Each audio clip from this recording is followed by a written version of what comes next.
Waiting on it. Hi. Hey everyone.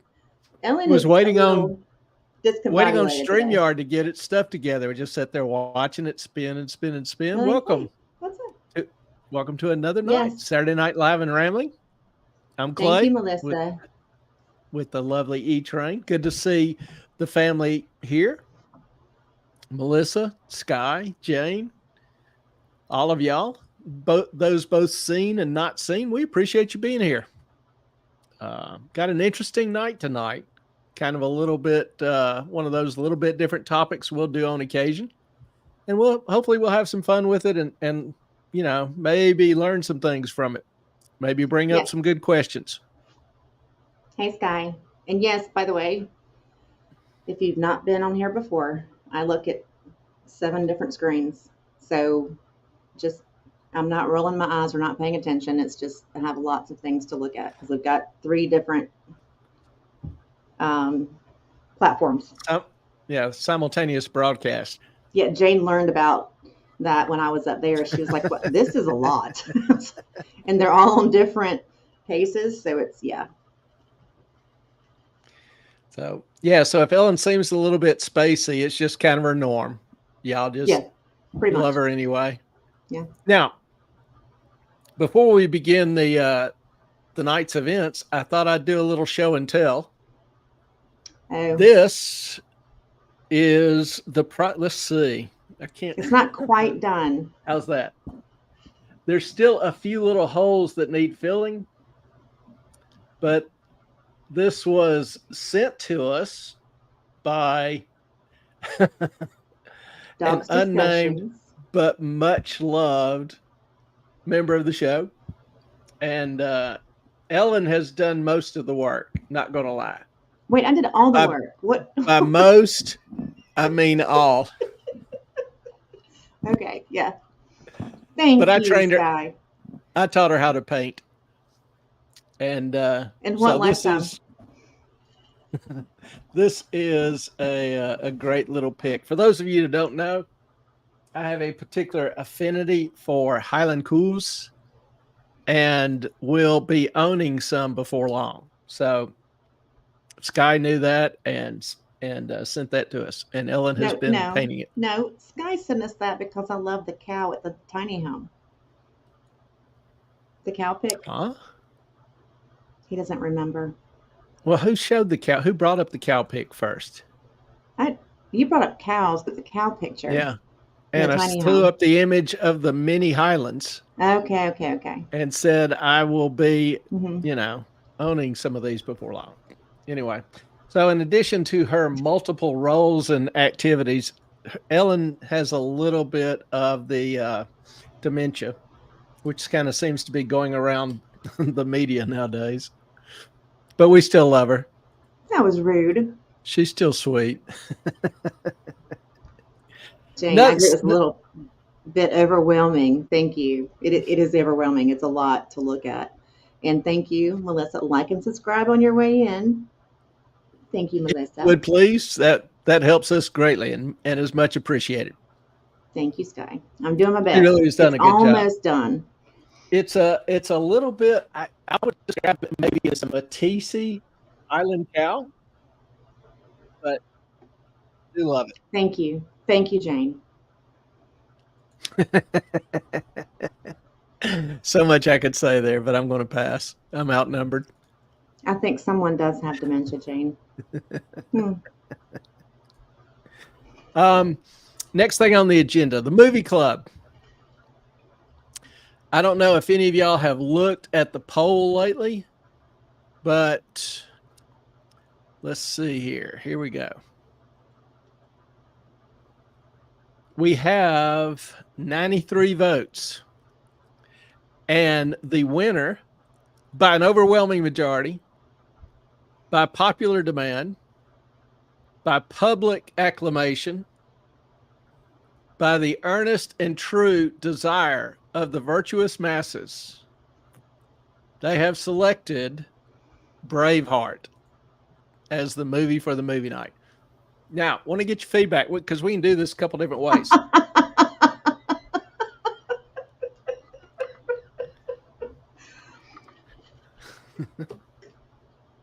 Thank The you, pic Sky.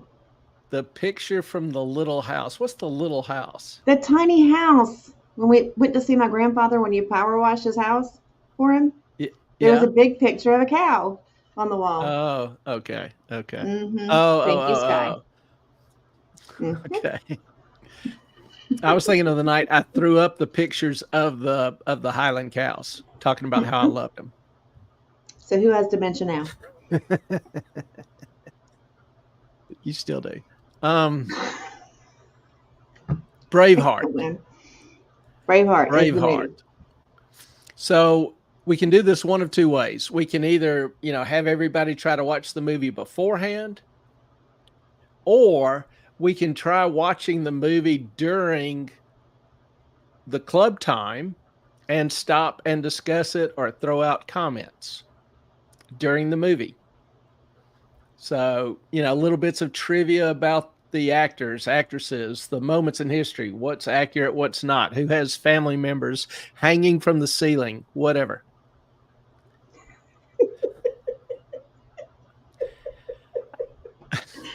I do remember the Little House. I just did not catch the Oh, I Little love House it. reference. I've never called it the Little House.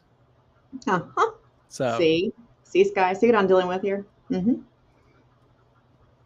all right. I admit, me a couple. So, do y'all have any preference? Any suggestions? E-Train? Yeah. How do you guys want to do it? Me, I'm up for anything.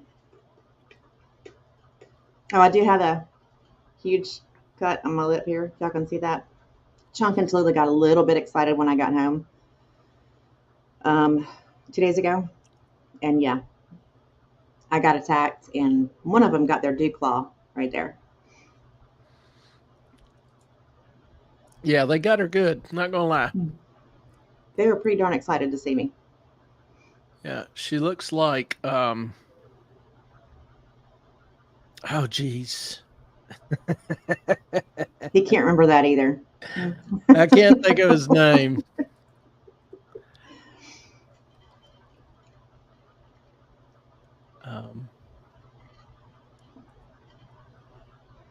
Don't know.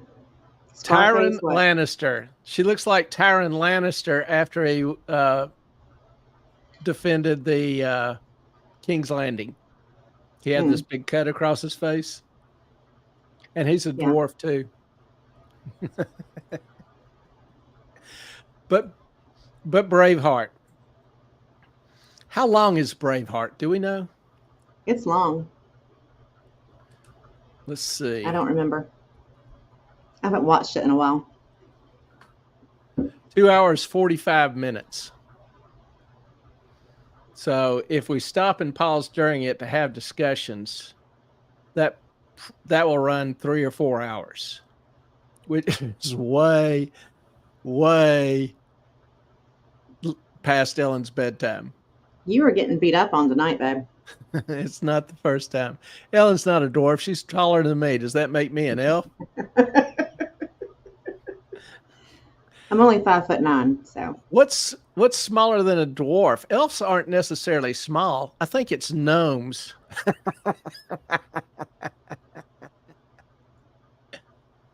Anyway, I'm shutting up.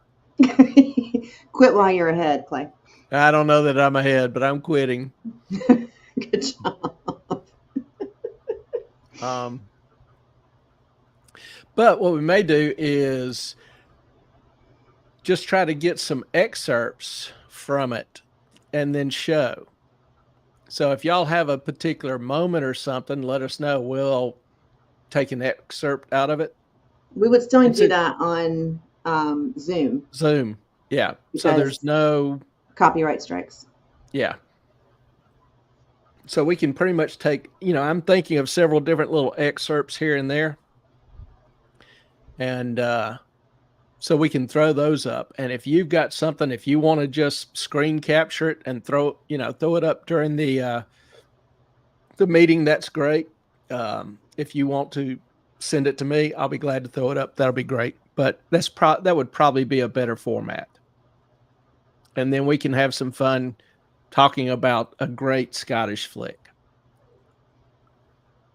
the well-known Braveheart. Now we need to pick a night, a time.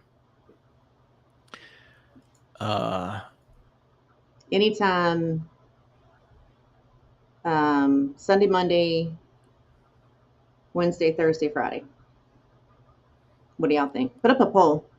What day of the week's the best? Well, how about Sunday the 14th or Wednesday the 17th? I think, pretty sure I'm free. Yeah. Do y'all have a preference, or one of those not work for you?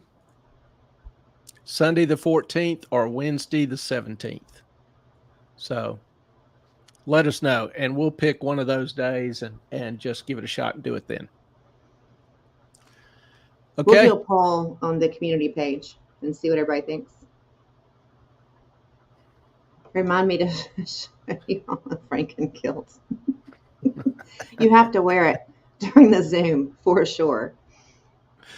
That would be kind of epic. Mm-hmm. I want to say I'm looking forward to it, but I'm not sure what a Franken kilt is, but I'm pretty sure coming from Melissa, it'll be cute as hell. Of course. And hey, if Green Bean approves, can't deny that.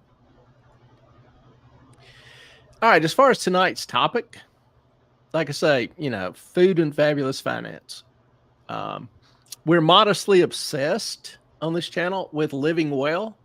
That means taking care of yourself, both with regards to your finance and personal health, well-being. And food plays a big role in that. Now, Ellen, as you know, just returned from a trip and excursion to the lovely and beautiful Pennsylvania, where she was hosted by Miss Jane. Thoroughly enjoyed Great herself, trip. enjoying Great the hell trip. out of it. I learned so much. Melissa, I made a kilt using 3 different tartans. I hope one of them was the Moffat tartan. We shall see. But I'm sure it's a damn interesting kilt anyway.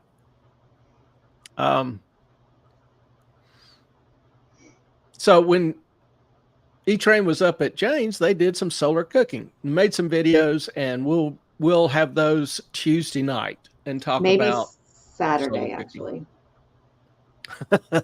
A week from today? Yeah. Somebody's moving a little slow, but that's okay. No, there's just there's like 40 different videos, and I've got to clip them all out. Yeah. Mm-hmm. Okay. Well, that is a load. I was thinking it was, one video, a couple hours long or whatever, and you just... No. Okay. All right.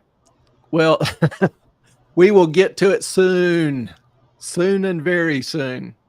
Yeah, I actually talked to Jane about it today, and she, because she wants to be able to look at it so she can kind of see how it's formatted and where she wants, some of the videos to be.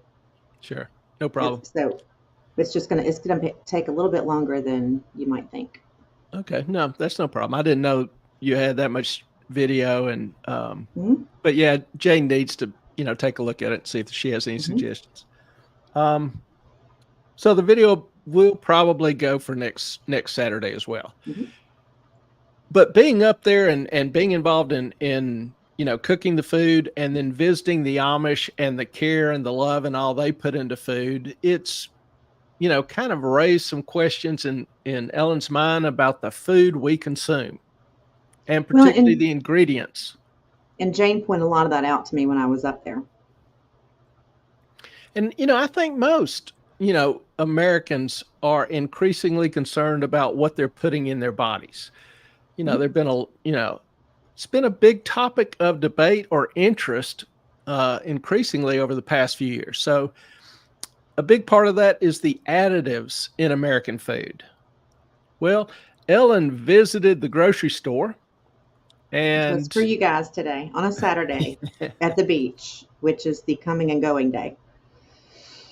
Yeah, because I love y'all. Kind of the last busy day of the July the 4th holiday, but a busy day nonetheless. Beaches are just jammed. But she looked at some common foods and their ingredients. So some of you, you might find this interesting. We'll take a look at some of the common foods. Now, let me make a couple of comments before we begin, because we'll be using some terms.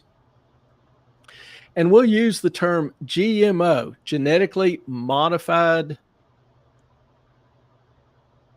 is it organism? What is O? Now I'm drawing a blank. But anyway, GMO or bioengineered, same thing. GMO means that the genetics of the food. Huh? Well, I'm trying to think how I want to word this. GMO simply means that the particular food item was altered in a lab versus the traditional historic method of hybridization. Mm-hmm. GMO is basically gene splicing. You'll take a gene out of something not related to that specific plant or crop and splice it in. You might use fish genetics. You might use, you know, human genetics. You might use something from a wholly different species of plant. Now, farmers have been modifying genetics in plants ever since farming began. They've been doing it through a process of selective breeding. Okay. Now, when I talk about farmers modifying food, exactly to what extent does that occur? Whoops.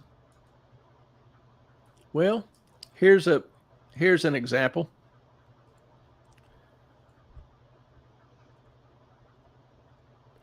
If I can get StreamYard to cooperate. This is corn. This is what corn originally looked like. It's referred to as teosinte. And through selective breeding, they ended up producing this, and through a little bit more of selective breeding, they ended up with today's modern version. Okay. You could also consider bananas. Here is a wild banana. It's a wild banana. Yeah, a Okay. natural banana. Banana in its natural, unaltered state. So both of these modifications or improvements were accomplished using selective breeding, which basically is the farmer will take, pollen from a male plant with certain desired characteristic and use it on a female plant with desired characteristics. And doing this repetitively over time will end up expressing that characteristic stronger and stronger, more consistently. Now, this is how most domesticated crops and animals came about. Even with pets, I could start off with like a Irish wolfhound and a bull mastiff. And if given enough time and mating cycles, I could breed or A produce bully wolf. pugs. Really? No. Yeah. Yeah. It's all within the genetic variety of the original gene, that original set. Okay. It's not a new species. They're all the same species, but they just have different expressions of physical traits that have been selectively chosen. It's like, you know, um, trying to breed, blonde haired, blue eyed kids. That's kind of a famous point in history, Like me? like you. You can do that or greatly increase the chances with selective genetic breeding. So, still same species, but just different physical attributes. Hope that makes sense. Now, GMOs introduce non inherent genetic variety. And that's kind of where the rubber meets the road. Concerns over the long term effects and the health of these type of mutations were magnified, particularly after this 2012 paper.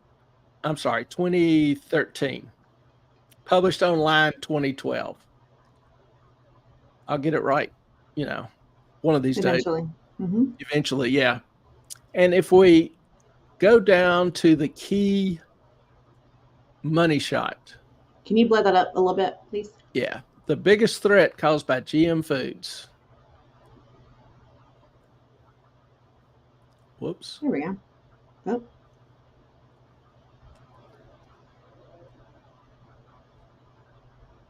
This is the money shot.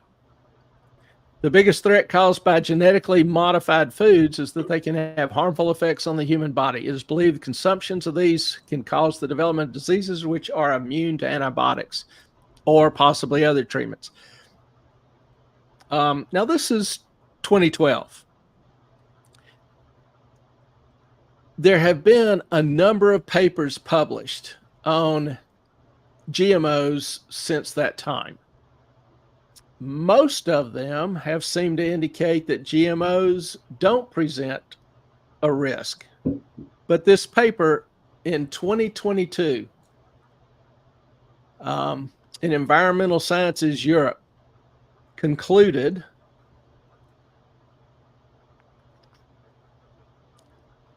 let's see.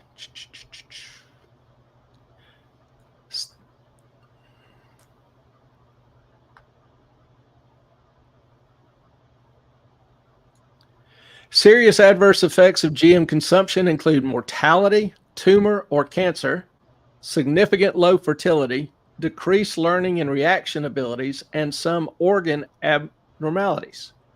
Further trials are justified. Now, honestly, there's not a lot of papers published that are critical of GMOs. And reading through some of the studies, and scientists calling GMOs safe, I mean, they just hammer the opposition. They're just brutal. They will even refer to opponents as uninformed in some studies. But let's face it, science has repeatedly shown throughout history to oftentimes not only be in error, but be outright arrogant about it. So the alleged major risk of GMOs are really fall into three categories: toxicity, allergenicity, and genetic hazards, altering your DNA. And there are examples of bad DNA. Let's see, Melissa. Pugs are originally bred to be companions for Chinese royalty. Is it any wonder they still demand to be treated so well? It's in their genes. So your pug ended up, I'm serious, better than they would with any Chinese royalty. They may not be toted around on a hand-woven silk pillow with like little golden tassels, but I seriously doubt the pugs care about pure silk versus being loved, adored, idolized, hero worshipped, whatever. Your pugs are lucky, Melissa. Now, I mentioned that there have been examples of harmful GMOs. One was kind of famous one is called the Starlink corn breed. It was caused by an expression of the inserted gene, the GMO manipulation. Now, and I don't want to get too technical, but this particular plant, modified plant, was engineered with a code called Bacillus thuringiensis, which is common. It's referred to as BT. And BT gives the plant resistance to certain insects. Okay, sounds good. Well, the gene that they inserted had a protein called Cry9C, with pesticidal properties, but with an unintended strong allergenicide. So a lot of cases were reported of allergic reactions, some of them severe in consumers. So it was pulled off the market. So yes, there is definitely potential. Let's do something real fast, and then I'm going to show Jane's comment. Show the products that most people consume that have the label. Are you cool with that? I'm not sure which product you're talking about. I sent you an email with 32 pictures. Yes, I don't know which one you wanted. Any of them, all of them. Oh, okay. I did the if the product name was on it. I got like that one. Can you blow those up? Yep. And show where the Bisquick. Right down here contains bioengineered food ingredients. Mm-hmm. That most likely is the wheat used, the corn used, the sunflower used. Either one or all could have been GMO. It doesn't specifically, the labeling will not specifically identify which particular product is It's bioengineered. probably also the sugar. Almost all sugar Could be is also the almost sugar. Yeah. all corn. Yeah. Next one. So, Just go through them real quick. okay. This is one of my favorites. This actually Saltines. is premium saltines and also ingredients derived from a bioengineered source. Can you pull it Probably up a little again bit? the wheat flour. I can't see it. There you go. That better? Mm-hmm. Or the canola oil, or the soybean, or both. Yeah, I've actually got a list of, but we'll get to that in a minute, of the different plants so far that have been approved for sale as genetically modified. But most of your grains probably are your large industrial crops. A lot of Mm-hmm. those are now genetically modified. Now let's go ahead and get to Jane's comment. Okay. And she's correct. Problem with GMO plants, you can't stop the wind or bees, and it can cross-pollinate with non-GMOs. Yep. And there was actually a farm. God, I want to say, I'm not sure it was. I think it was in Canada, where Monsanto drove their truck with their GMO corn past a field, and the field got the pollination from that GMO corn, and then Monsanto sued them because they were using their corn in their fields. They're like, we can't do anything about it. how did that lawsuit turn out? Do you know? I do not know. Curious. This was like in 2011, 2010, 2011. Yeah. Interesting. Now, this is one that is, I don't know if it's available everywhere. Sundrop. Do y'all have Sundrop wherever you are? Obviously, I do. We do. Now, you notice that this does not have the bioengineered Mm-mm. label on it. But what it does have is a particular ingredient. Brominated vegetable oil. Okay. Now, this particular product, this particular ingredient is banned in Europe. And I'm going to point out several things, for example, that are banned in Europe. But you have to understand the standards in Europe are different.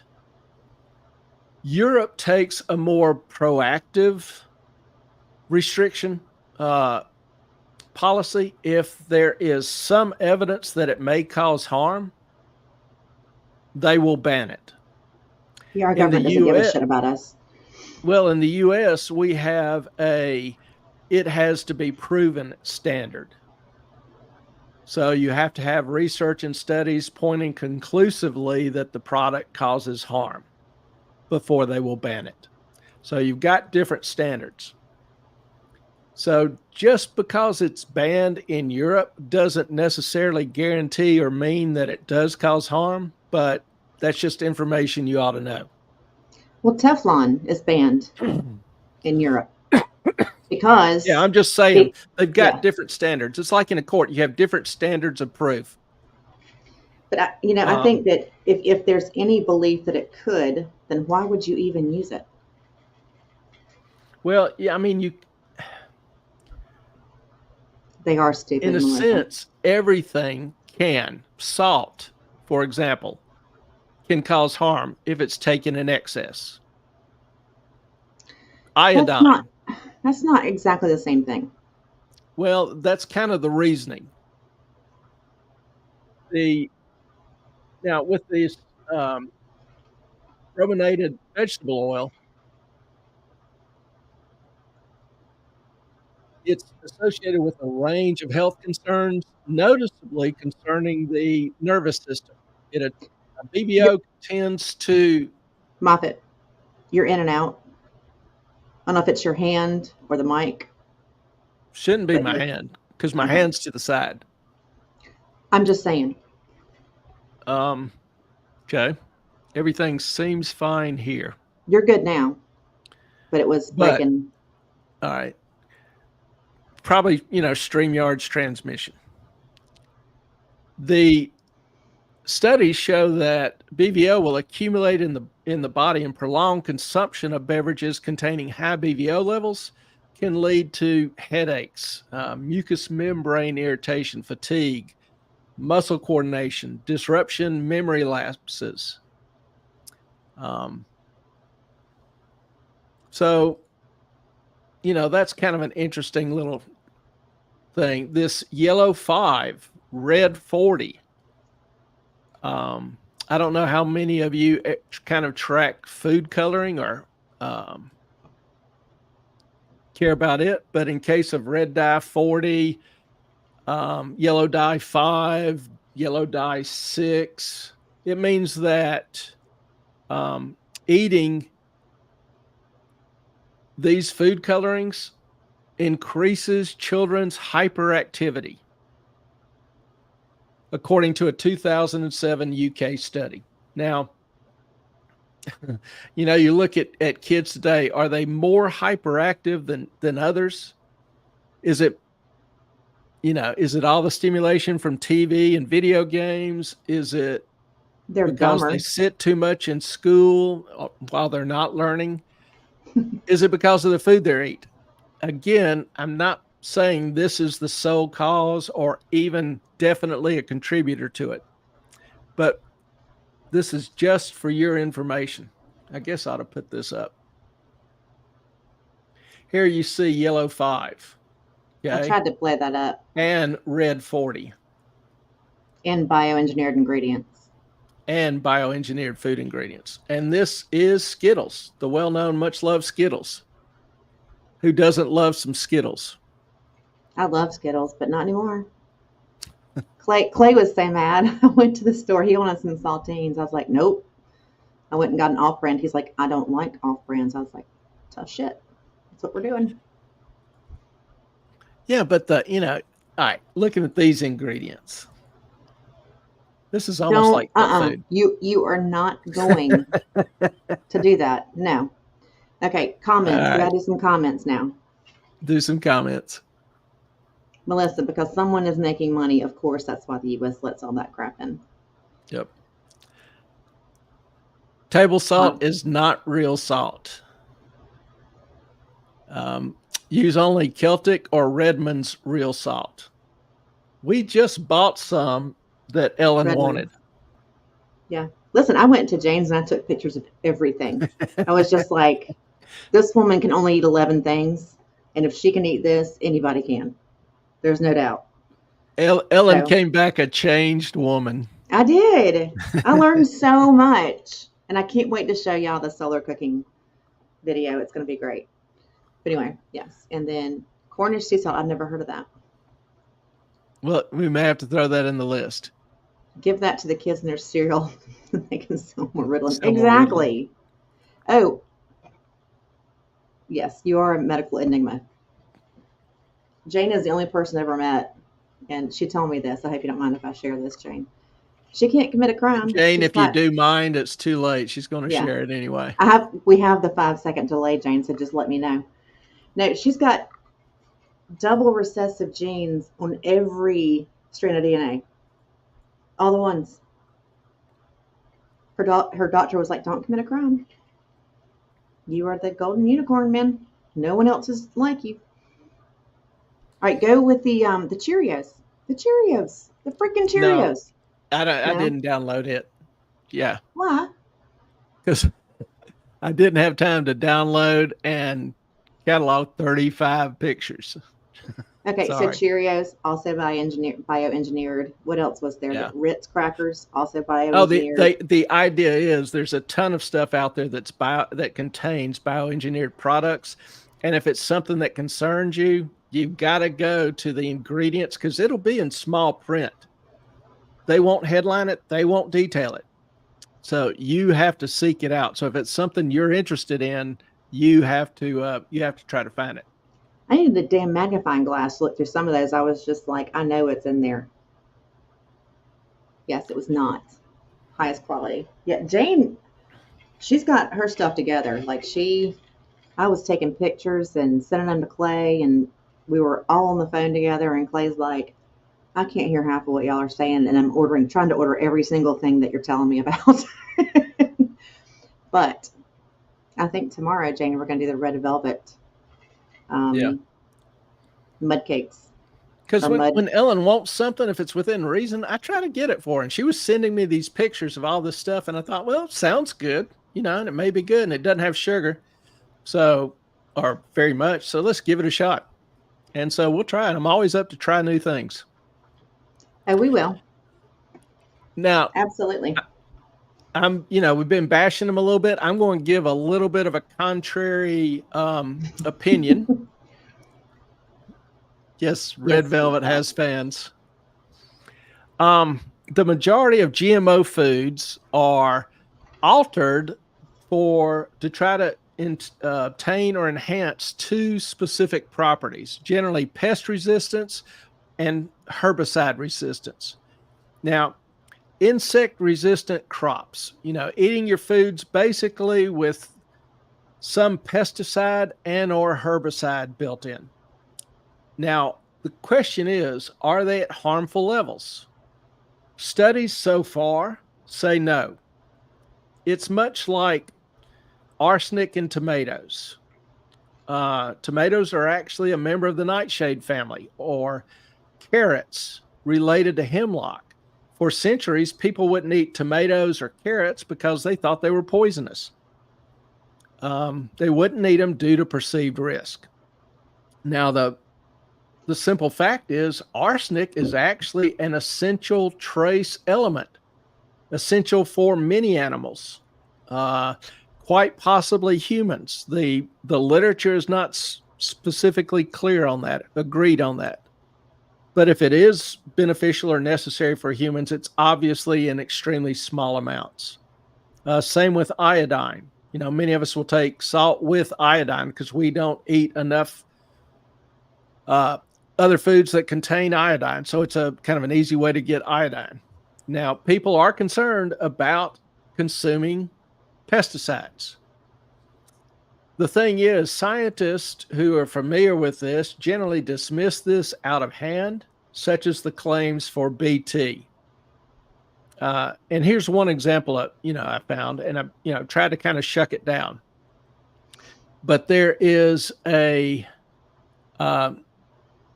toxin of BT, which we talked about previously in the Starlink corn.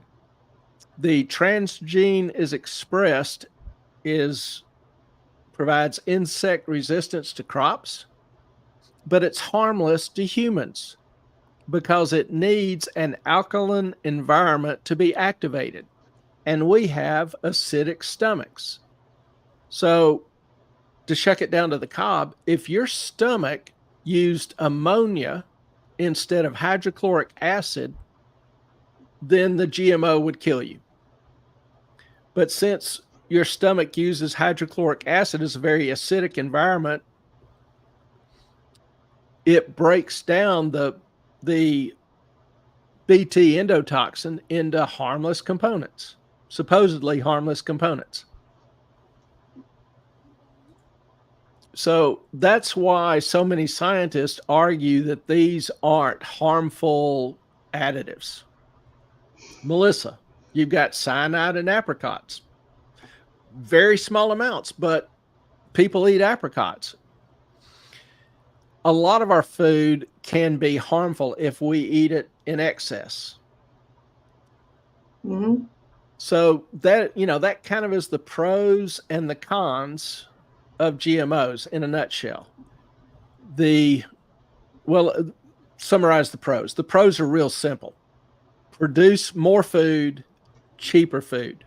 We actually, as of 2012, produced enough food to eliminate starvation on the whole planet.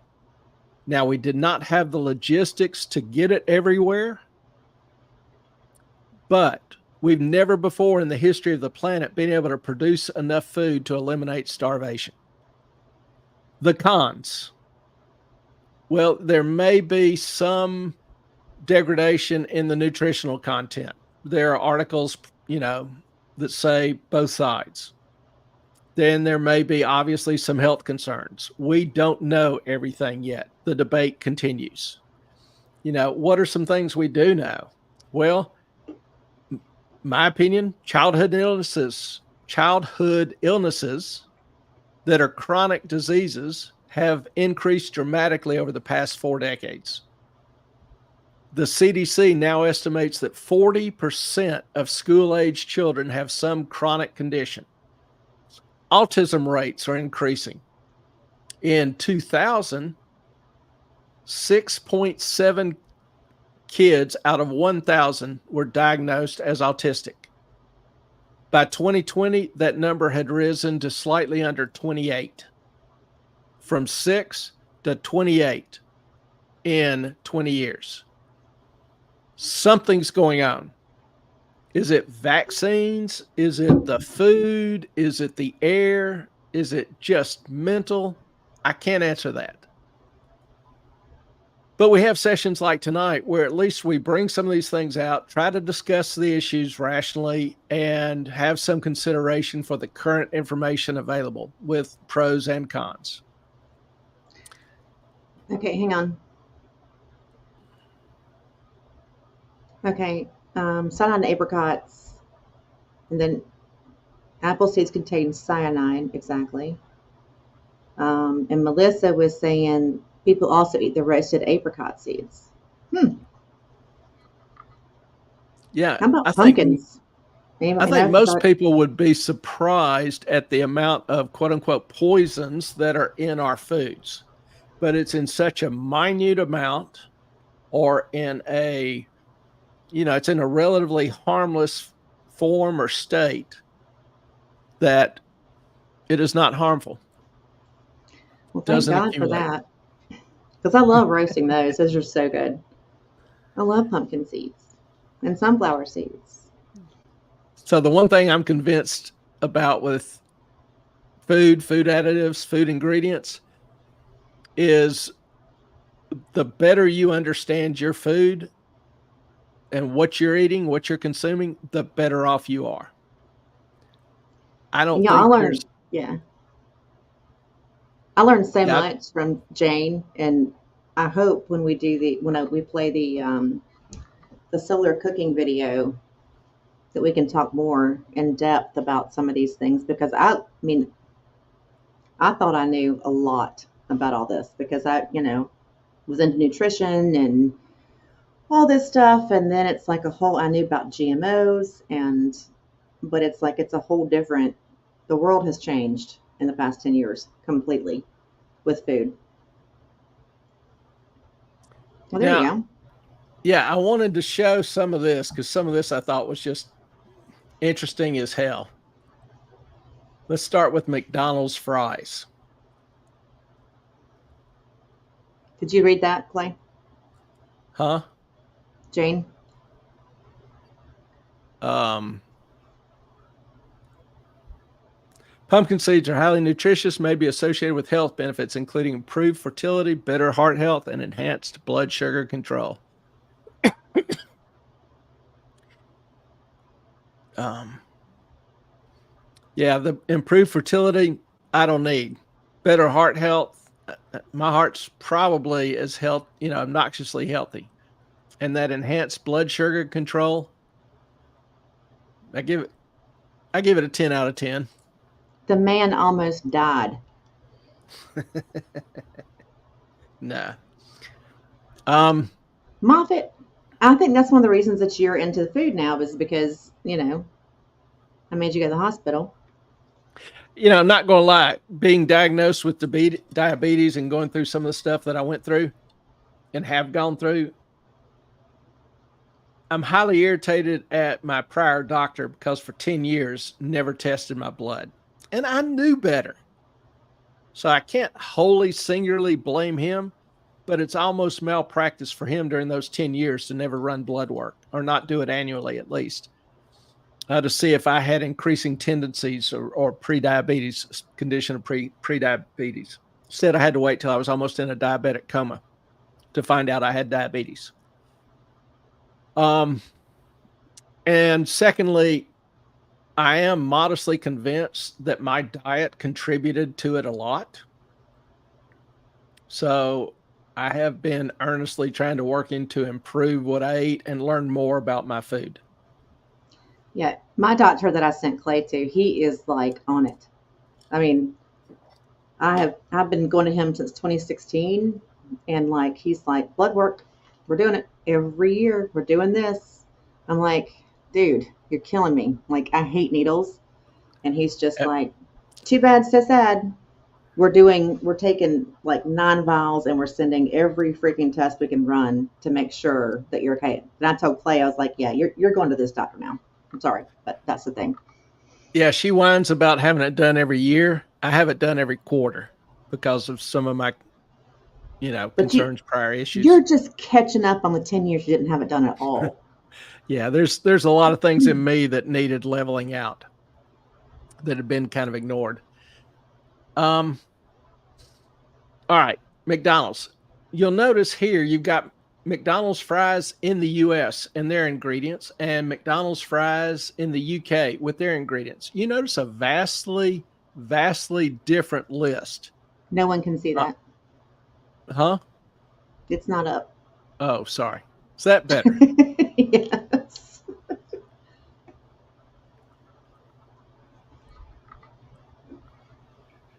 Um, if you look at the ingredients in McDonald's, they have natural beef flavor. What the hell? Anyway, sodium acid pyrophosphate That sounds fried like in an fun. fried in an oil with um, this dimethyl polysiloxane, which is basically a quote unquote anti foaming agent, but it's What's also found out the main ingredient in silly putty. So, yes, basically eating silly putty. How cool is that? Um, the UK menu is very different. Here, we're going to Quaker Oats. Now, you'll notice strawberries and cream. It's not the exact same flavor. It's called summer berries in the UK. Okay. If we go down to the ingredients, that's when it gets really cool. oh You'll god. notice, obviously, the American version has a bunch of other, including Red 40. But the really cute things to me was that it doesn't have strawberries.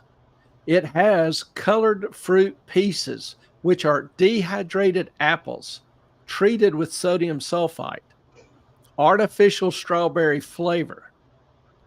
How cool is that?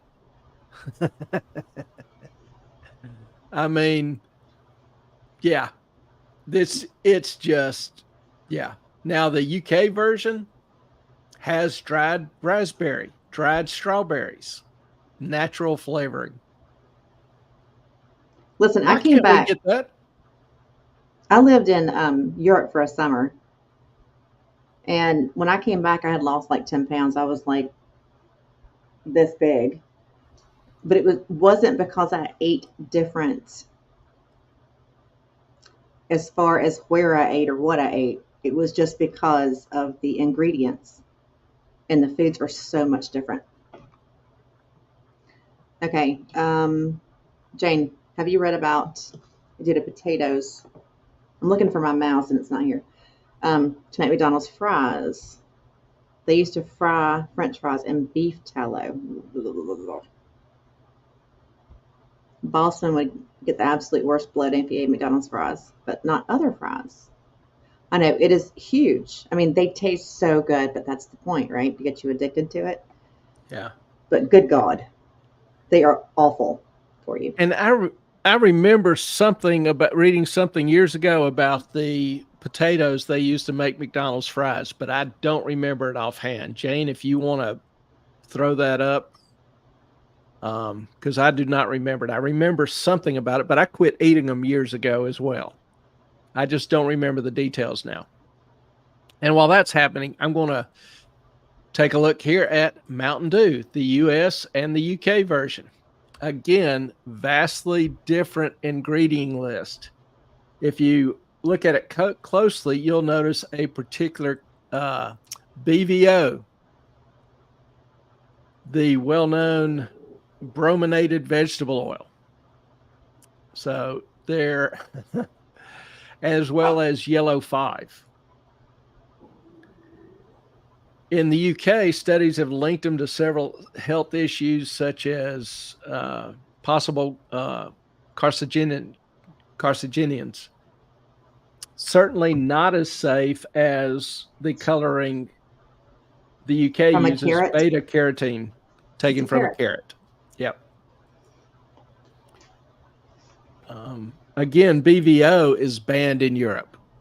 In 2014, Pepsi announced they would remove it from all their American drinks, but still have not removed it from BVO. I mean, from Mountain Dew.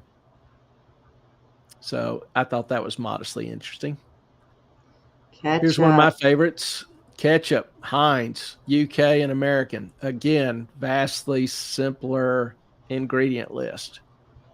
And I had it when I was over in London. It doesn't taste different. It's still Heinz ketchup.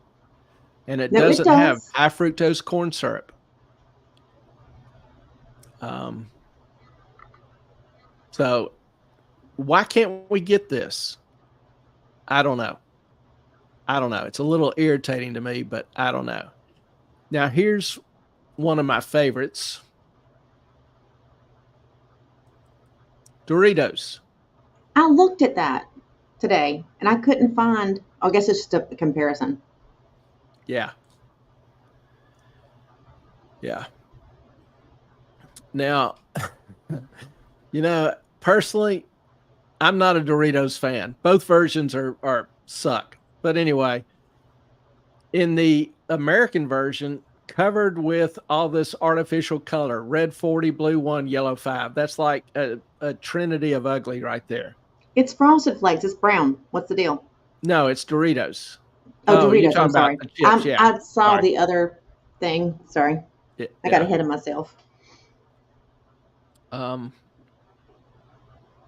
In the UK, if any product was going to use that, those food colors, they would have to have a tag on it. May be harmful to children or may have an effect on activity and attention in children.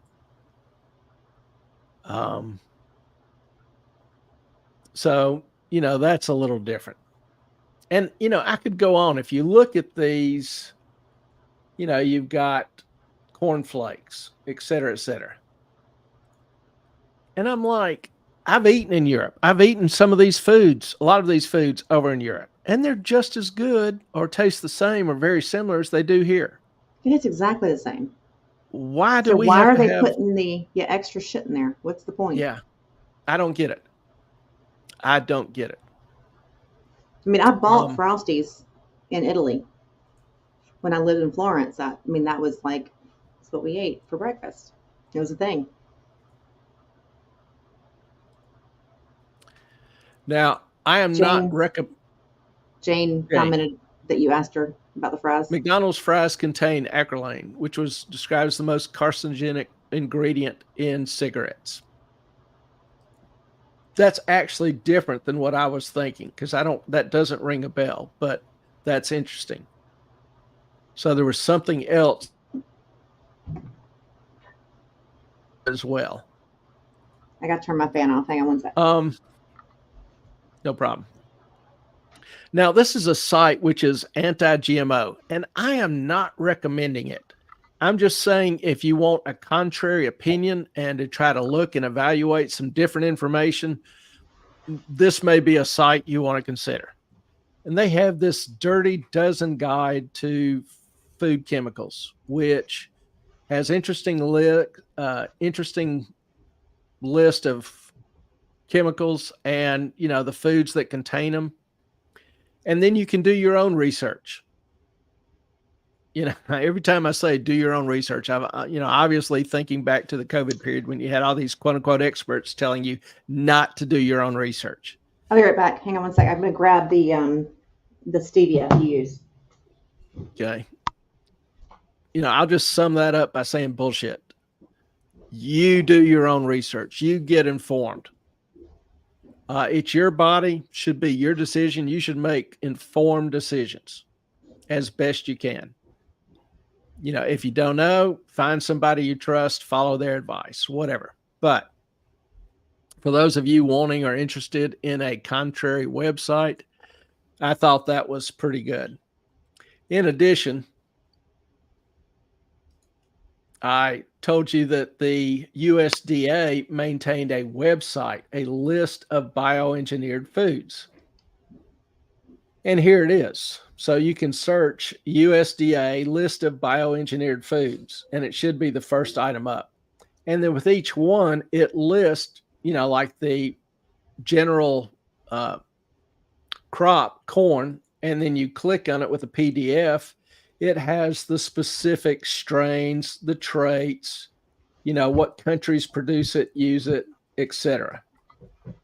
And you'll notice trade name Roundup Ready. Some people will say, and it's wrong, that these products are manufactured with Roundup in them. Like DNA? They are not. Yeah, they are not. Because Roundup kills plants.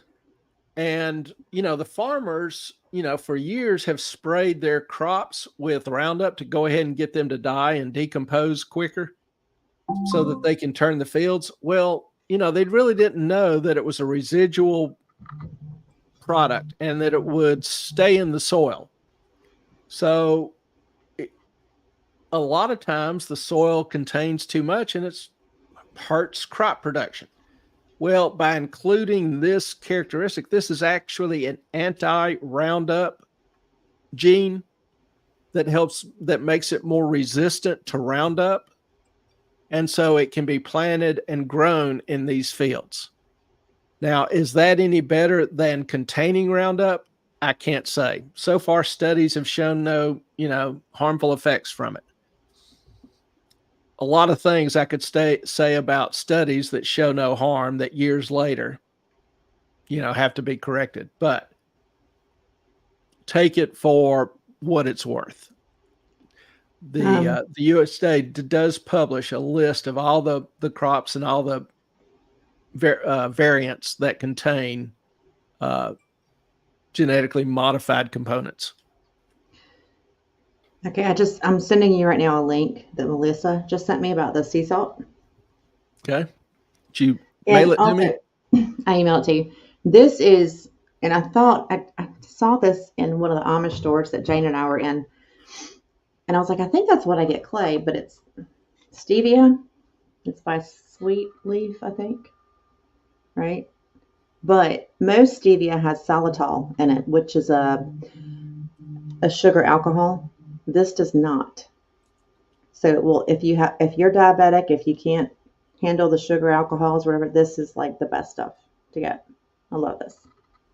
So Sweet Leaf stevia. Yes, that's what she sent. Yeah, with stevia, you just want pure stevia. You don't want it combined with anything else, just pure stevia. And this is Melinda's link. Melissa, Melissa, Melissa. I'm sitting here trying to get my damn cursor from popping that picture up. It's irritating as hell. Sorry. Sometimes, so Cornish sea salt flakes. She recommends this. Never Nice. tried it, but interesting. It's a small company. They harvest it themselves in Cornwall. Okay, cool. Well, thanks for the recommendation. And Jane. And Jane, let's see. Almost half of the tap water in the U.S. is contaminated with chemicals known as forever chemicals, according to Geological Survey. Yeah. You know, the flip side is people are living longer, at least up until COVID. Right. Life expectancy has actually started to drop again. But pre-COVID, people were living longer than ever before. So good, bad, or indifferent. I can't give you a final verdict or even a clear opinion. I am. What kind of ice cream can we eat? Any kind. No, Jane, what kind of ice cream can we eat? Because we're like killing y'all's diet right now. I know y'all are like, I can't eat a damn thing. Okay, great. Yeah. I appreciate that. No, but it's like it's hard. And I did look into Jane's water filter system. I haven't talked to you about that yet because literally you pour like a bath here and the water is like a greenish yellowish color. It's lovely. Um, yeah. Listen, Jane's list is like this long, maybe this long, but this many things I've never heard of in my life before. I'm like, what is that? Jane's like, I don't know. Yes, McDonald's ice cream is definitely on the approved list. No, no, no, no. There used to be, I know somebody around here who made ice cream, organic, dairy, whole nine, and they had great ice cream, but I think they closed down, unfortunately. We're gonna have to figure that one out, Clay. Okay. Homemade, Homemade ice cream. homemade ice cream. Heck yeah. I used to make homemade ice cream, but my father's old electric mixer, he had a great one. But anyway, it finally died. Was it And like I the went big and, silver one that you like put on a bucket? yeah, had the electric Yeah, engine on top. that's what my grandfather had. Yeah. And so I went out and bought another electric one. Well, the problem is it had a plastic tub. Mm-hmm. And I didn't realize it at the time, but the plastic tubs just don't insulate. My father's had a styrofoam one that was that thick. I mean, there was no cold getting out of it. And I wish I had kept it. But I ran that electric one, with ice and, Epsom salts, whatever, for 3 or 4 hours, and it still wasn't freezing. And so I just took the damn thing and threw it in the garbage can. Hadn't tried it since. So I need to, of course, now I'm a little bit more limited in what I can eat, but I would still make some on occasion on holidays. Like we used to do it on July 4th. That was a great day for, ribs and Mm-hmm. ice cream. And would love to do it again, but I need to find an ice cream maker that works, because that irritates the hell out of me. I'm not spending 4 hours adding ice and Epsom salts to a damn thing. No, my grandfather did that all day long, and there was a peach farm called Windblow in North Carolina, and he and my grandmother would order like crates of peaches every year, and then she would cut them up and freeze them, and he would use them when he made it the ice cream Ice cream in the summer. that's good. Yeah, and then my great grandfather, my Actually, you grandmother's take. Sorry. father, grew strawberries in his backyard. So we'd pick the strawberries, make strawberry ice cream, peach ice cream, whole nine. It was great. Yeah, you take a few of them and put in a food processor and mince them, Mm-hmm. and throw that in along with some of the bigger chunks. Perfect. Yep. Mm-hmm. Yeah. Jane, the Amish make raw milk ice cream. Ooh, I bet that's good. You know, I was kind of at one time a raw, like raw milk, cool, fine. Uh, Probably like to do it. And then I found out raw milk can contain fecal material. And I'm like, yeah, nope, pasteurize it. Cook that stuff. So yeah, no thanks. Okay, I'm and off the you know raw what? milk, man. Jane has a point here. Um, Don't complain if you're allowed to only eat 11 things. Eat more than 11 If you're things. able to eat more than 11 things. And Sky, come on.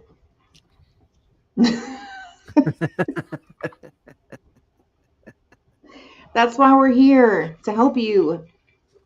I read we're the oldest living person in the world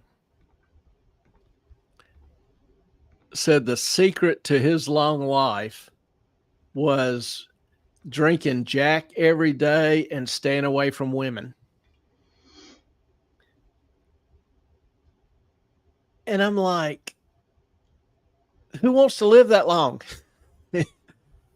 The main thing in living well is to live happy. And what you have done or doing works for you, do it. Sky, stop it. No, that's not how this shit works. Okay, we love you and you're fine. But Yeah. yeah, we're trying to help you make better decisions. That's all. That's all we're doing.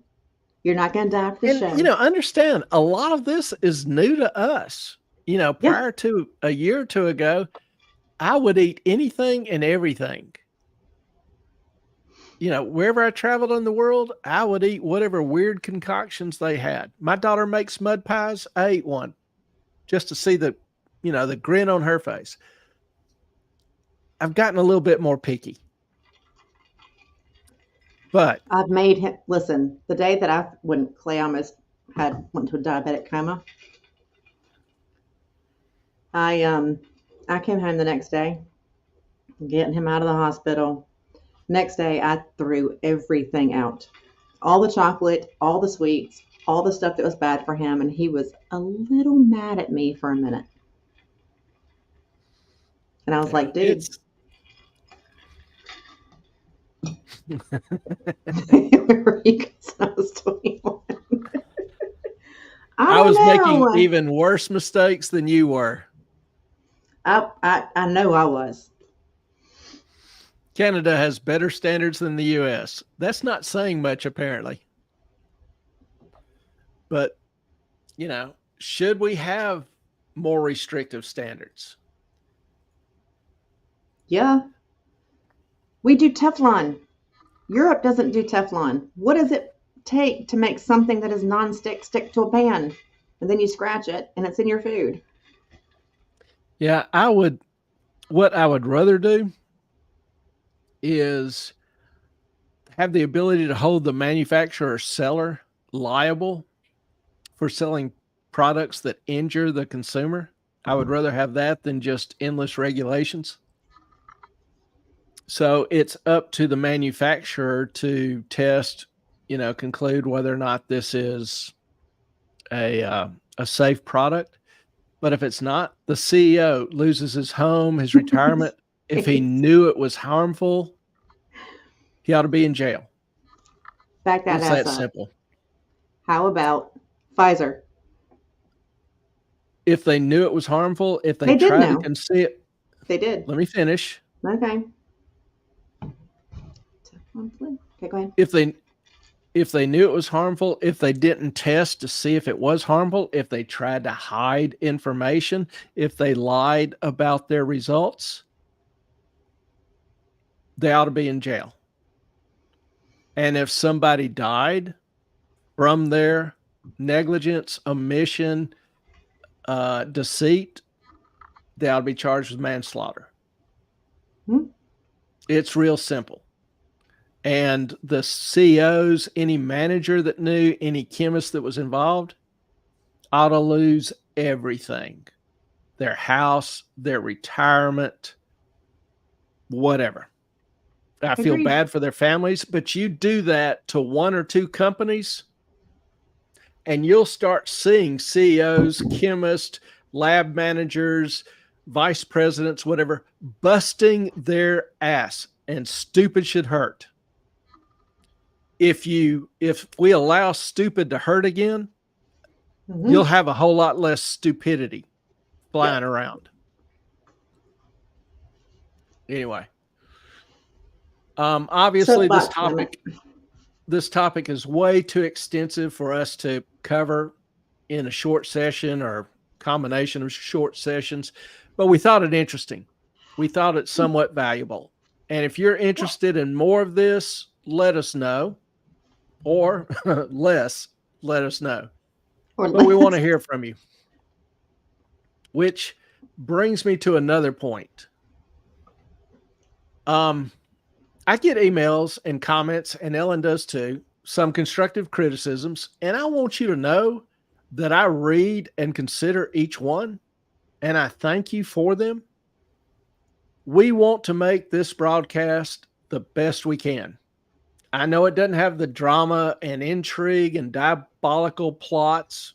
Of course, maybe now it does. But anyway, that other broadcasts do.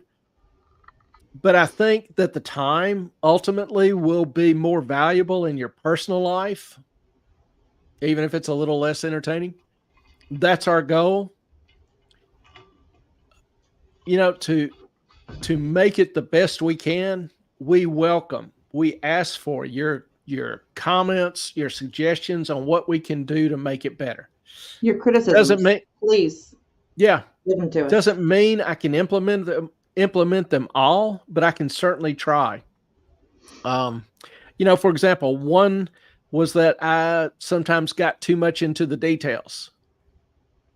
And when I started this channel, I thought I would make it, more technical. That was kind of my field. But we started attracting people, good people that we love that didn't have a whole lot of knowledge or background in the area, a whole lot of exposure to the basics. So I've since shifted trying to explain clearly and in reasonable detail some logical sequence, the background, the current significance, the future implications of the information that I discuss. So Mhm. sometimes I do get in the details. Now, some of y'all have more experience than others. Some of you may have more experience than I do. And you want me to get to the point. I appreciate that perspective. I'm very much a, direct to the point kind of person. And so maybe I can do a better job of discussing some of the detail, but being more effective or expedient in discussing it and get to the point a little quicker. But I'll always try to explain the points, because Can I I, also get a number of comments and emails thanking me for that. And I love that. My ultimate goal for everyone watching is not that every minute will be riveting, even though that would be kind of cool if I could do that. But at the end of the show, you can say that the time was profitable and you learned something. That also implies a responsibility on you to ask questions, to let me know when something doesn't make sense or is confusing. Or if you have a question that popped in your head. Tuesdays, I hope as we grow, we'll end up more and more with people coming loaded with questions. Probably a bunch that I can't answer immediately, but I can usually find or figure things out usually. But that's the goal. A year ago, we had 700 subscribers, and we're adding one or two a week. We're now at 9,200 and adding 60 to 120 per day. So mhm. I think we're close to something. We just need to keep working and refining, tweak it when we can. And you are a critical element to that. We love you And for it. So let us know. may I E-Train? interject a little bit? Yeah. Another thing is like I told Clay, I was like, just talk because I feel like I'm a litmus test for what people don't understand. Because if I don't understand it, probably most of you don't. I'm never afraid to ask a question. I learned that when I was a kid. The more questions I asked, the more information I got, and the more I learned. And but at first I was afraid. I was like, everyone knows this but me. Then I learned that wasn't true. So I feel like I'm a pretty good litmus test for what you guys may or may not know. So if I interrupt play and say, hey, what does that mean? What is that term? What is going on? Because I told him, I'm like, just go ahead and explain, but I need you guys to ask questions. If you don't understand it, say something. Like there are no stupid questions. Um, the only stupidity is not asking the question. Fair enough. Fair enough. All right. So if you have any questions on anything, we were talking about concerning foods or whatever, throw it out. But And now, Jane and I will be doing the solar cooking and more food stuff. So if you think of something, write it down and save it for next Saturday.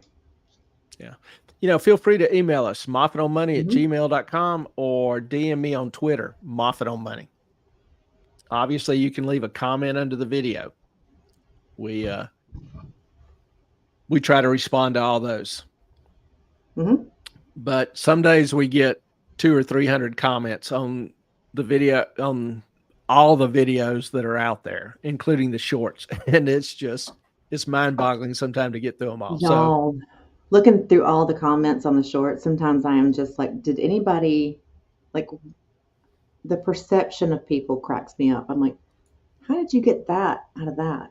That makes no sense to me. But, everybody's different. I get it. Whatever. all right.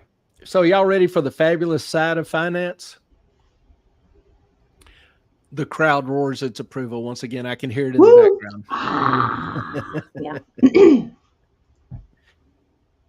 Big item this week, jobs. Jobs are popping all over the place. Sounds great, right? No. Well, yeah, no. By popping, I mean busting. Yeah. Full-time jobs are down. Now, here's the actual release, one of the main tables. And rather than bore you with trying to highlight and hit numbers on this, I've got a little summary. Gives it to you in a nutshell.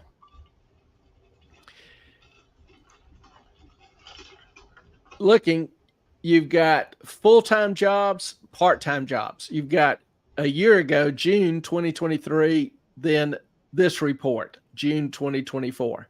Full-time jobs a year ago, 134.8 million. This month, 133.2. That difference is 1.5 million jobs, a loss of 1.5 million full-time jobs. Now, the administration brags about creating jobs. And look, part-time went from 26.2 million to 28 million. So, hey, a gain of 1.8 million part-time jobs. We lost 1.5 million full-time jobs. We gained 1.8 million part-time jobs. So that's the current state of job creation going on in the country. And if you look at specific ages, it's kind of interesting. The age groups that really took the losses were ages 45 to 54, which is kind of mid upper level management type people with experience who are waiting to get in the upper executive level positions.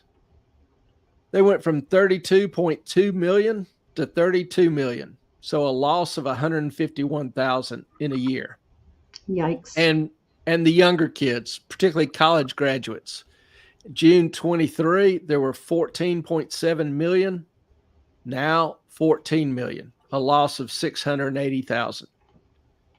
So the old adage is, last hired, first fired, and probably seeing some of that there.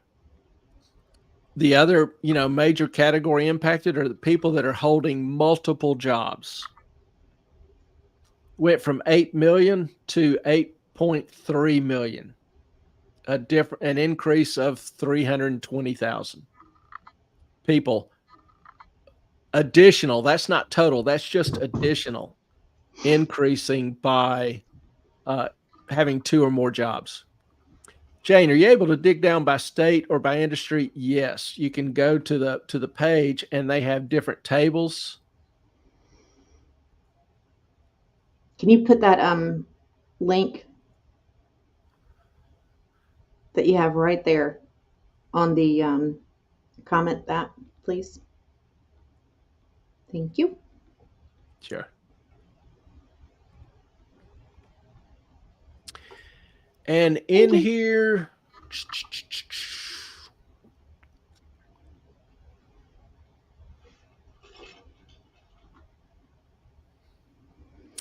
by occupation, by industry sector, so that's one. And it has seasonally adjusted and not seasonally adjusted.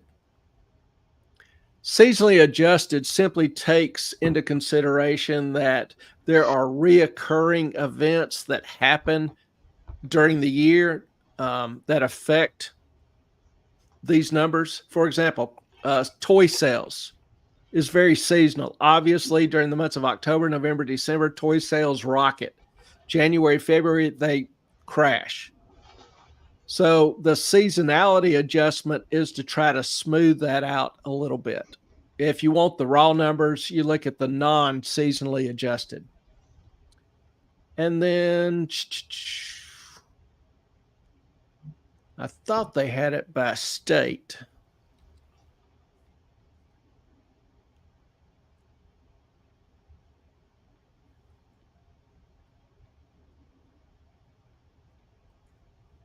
Well, apparently not. You got a comment?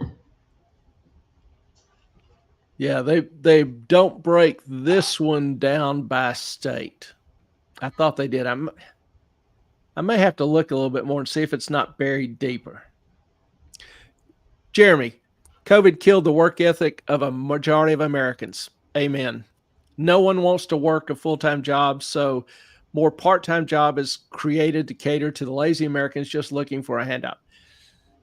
That could be true, but a lot of the people working at home are still classified as full-time. So they just don't have the office space. Moffat, we're forgetting our manners. Oh, thank you. Jeremy. Welcome.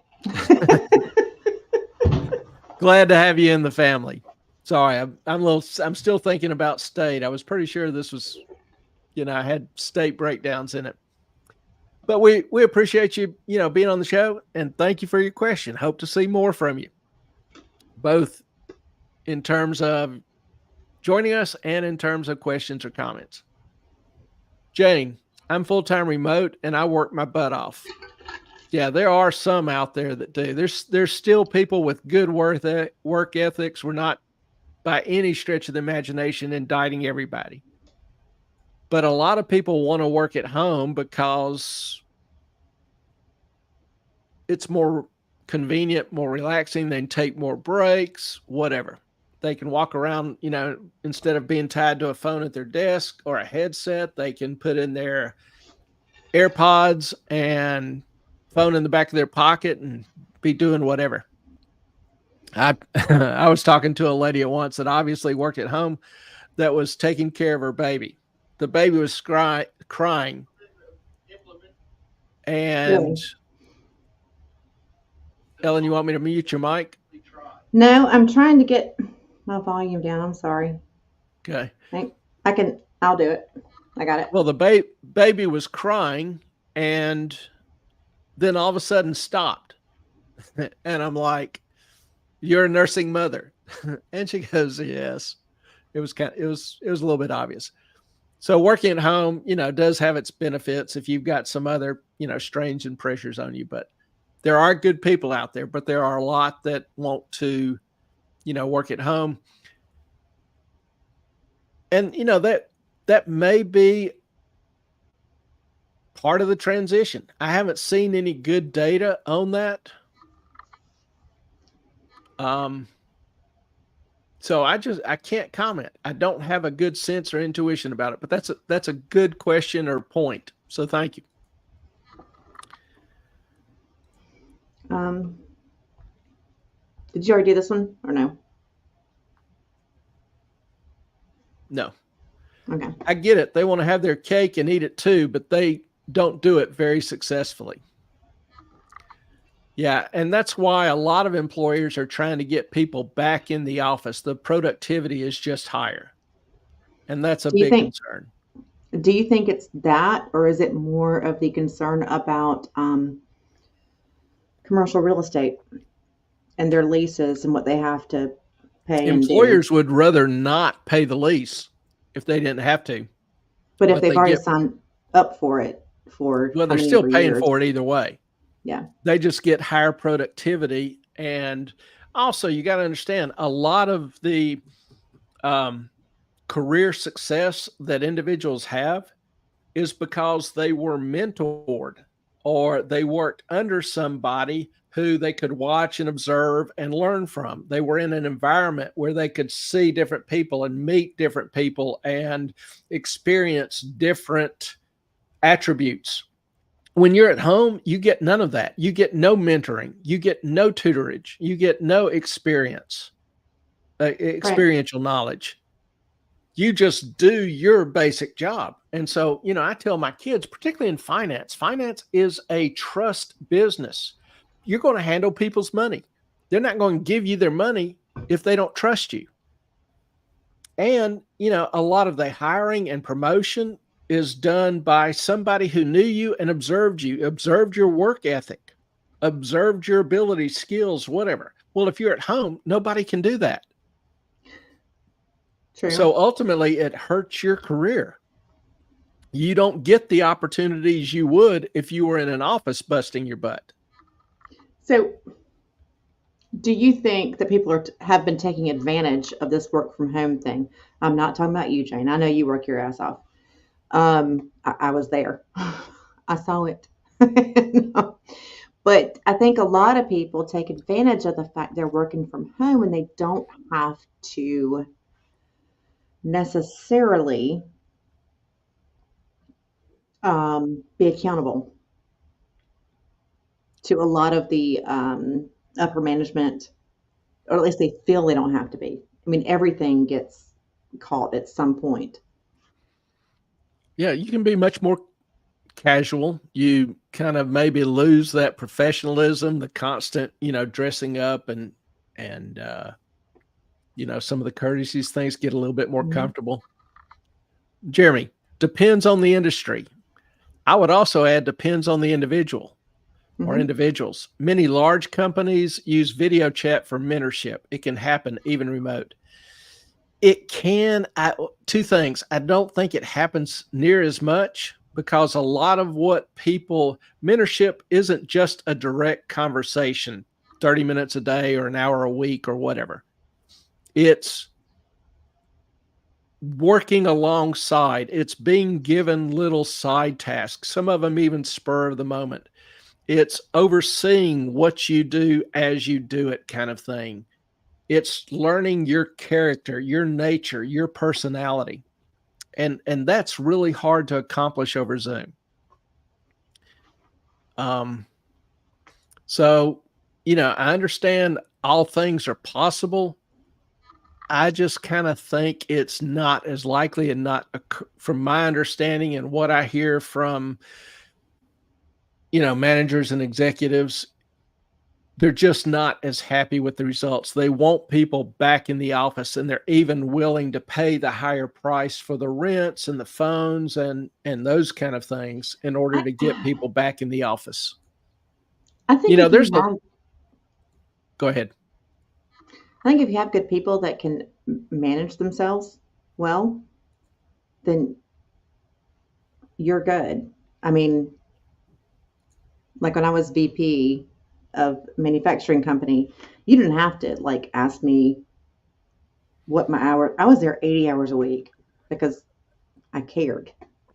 And I think it's just, I don't know. I don't know what.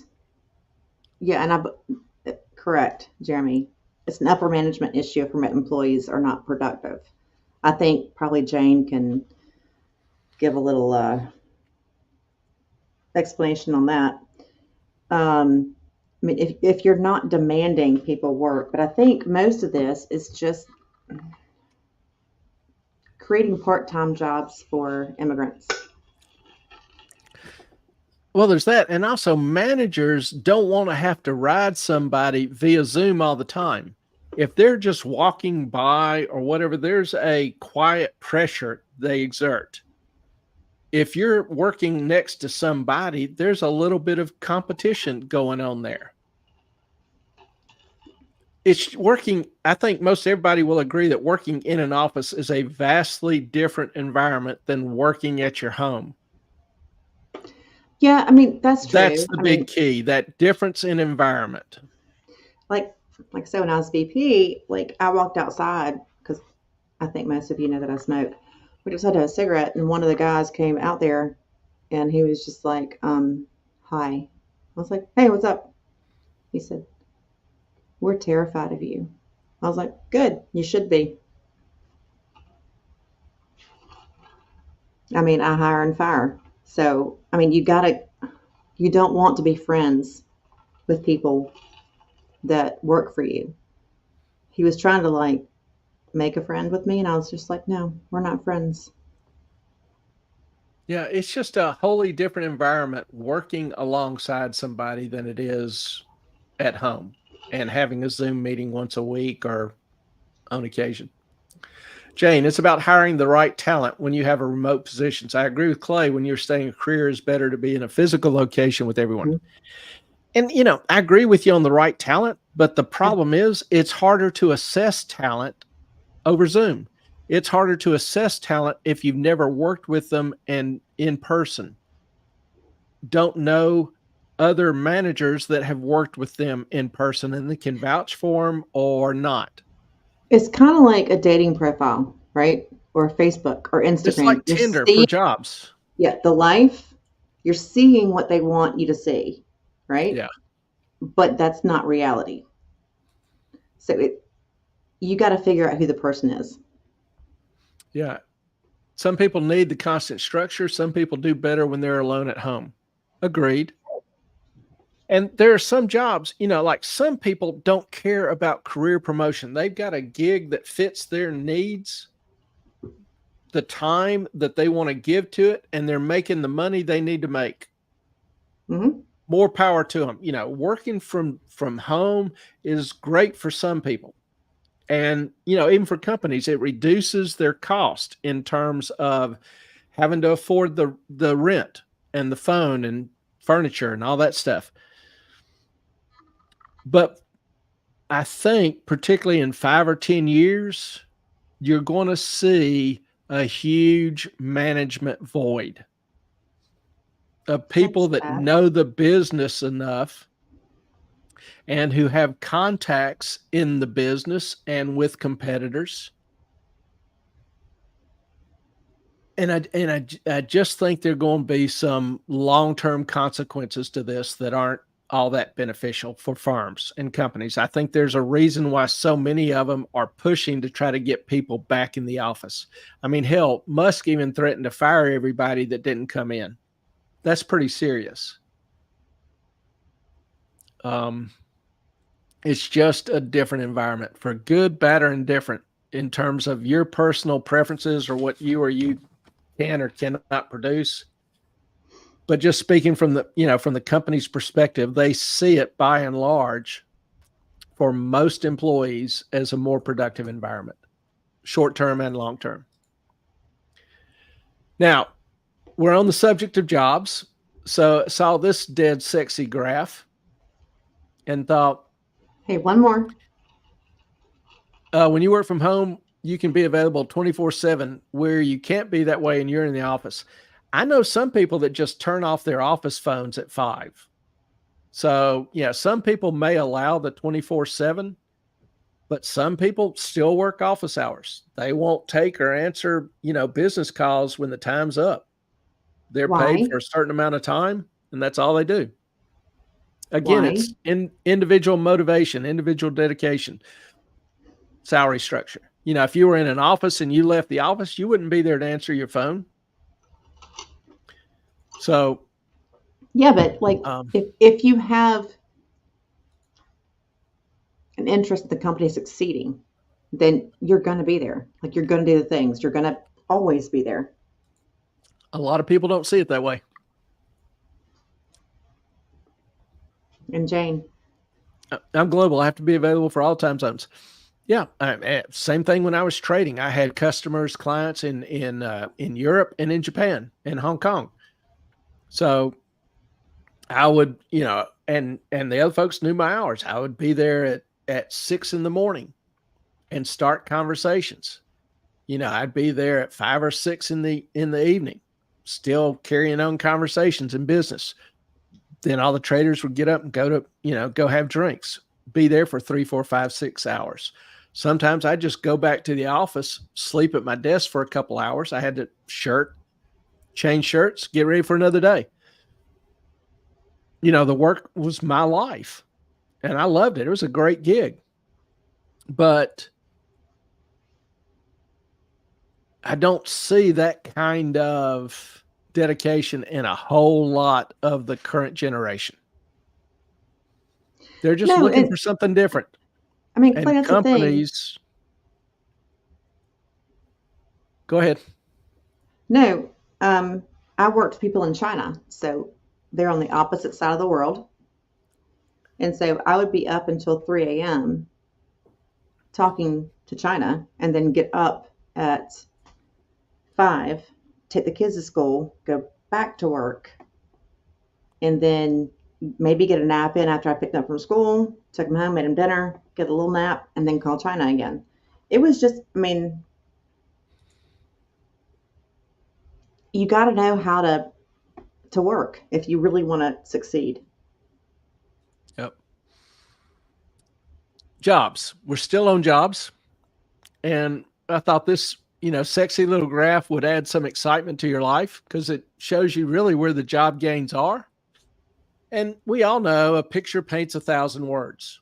Now, if you look at this, this is the number of job openings. The blue is private, job openings in the private sector. The red are job openings with government. And if you'll notice, the blue job openings have consistently fallen and are now down to a 3-year low. Haven't been this low since 2021 in the middle of COVID. Where government is now approaching all-time highs, record number of jobs.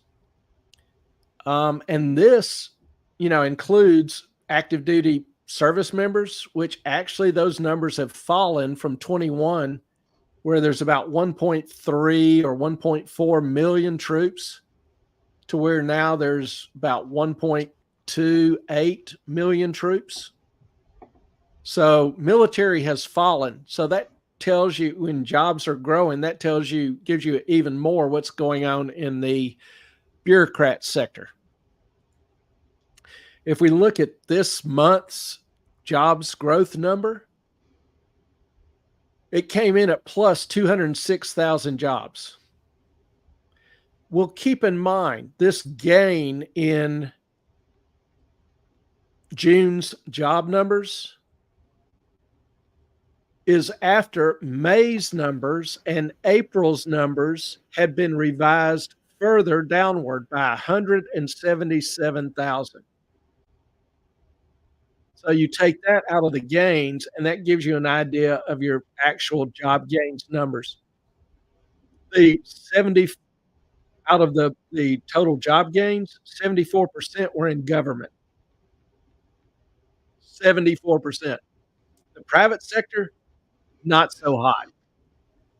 Leisure and hospitality, which normally is mostly part-time jobs, bartenders, waitresses, that kind of thing. It's also hotel staff and management, but that particular side of leisure and hospitality doesn't necessarily gain a whole lot. You don't see new hotels springing up all over the place. So most of the jobs are bartenders and waitresses or waiters. Well, leisure and hospitality only grew 7,000. That's a mere pittance. Retail, which had been, relatively strong, since the lockdowns ended, well, it was down 8.5%, 8.5 thousand. Temps, which are kind of a leading indicator, was down 48,000. So all the gains are in government jobs. Huge number are in government jobs, huge percentages in government jobs, has been for several months. So let me ask you, what do you think the inflationary aspect of that will be? With government spending, payrolls growing and growing, taxes increasing. It's not good. Ultimately, it's not sustainable. It's just not a sustainable model. Just think about what happens if 100% of the jobs were all government. The government No, no. taxes from really no outside source. And so to make up its deficit, has to print everything. Well, the same thing happens as the percentage of government jobs drops, but it's just a lower percentage. So that's a way of saying the more government jobs, the more money printing the government has to do because we're not paying for it through taxes and can't. We got a comment. Are these new jobs or available jobs? This particular graph is jobs opening, is job openings. The part I just talked about was the payrolls report. So new jobs. But the Growth of 206,000 with 74% being government jobs. yeah, the private jobs have gone to crap. Yeah. But Private government jobs are needs vaporizing. bigger government, right? It's No, coming. no, no, no, no, no, no. I But don't refuse. but don't let me discourage you. Here's a cute little graph showing the Magnificent Seven. These are the 7 stocks in the S&P 500 where, as you can see, all the growth has occurred. But it's not 7 anymore, is it? It's like 3. Well, the past month or two, it's really been the 3. But just tracking these Magnificent Seven, and if this went back further, this is from the beginning of the year. But if this went back further for years, you would see this kind of pattern. Everything was kind of tight, be mixed together. But you'll notice, starting around the end of January, separation started occurring, and then that separation only grew. And so you've got these 7 stocks, which are Google, Meta, Nvidia, Tesla. Oh, geez. Come on, you can do it. Buying stocks. Alphabet,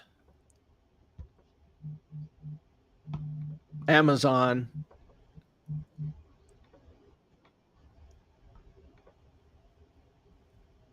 Yeah, that's it. Have grown. And this cool little red line is the performance of the remaining 493 companies. So as you can tell, since March, it's actually declined. From the beginning of the year, it's up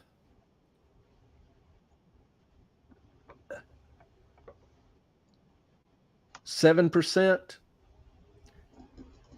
And then this kind of golden line down here is the Russell 2000. This is a more diverse index of market stocks. And as you can tell, it's been flat on the year, even down just a hair. So when people say the market's going great, no, it's not. 7 stocks have done well, exceedingly well. The rest of the stocks have done rather poorly. In fact, if you take out the semiconductors out of this other 493, the S&P is down 8% year to date.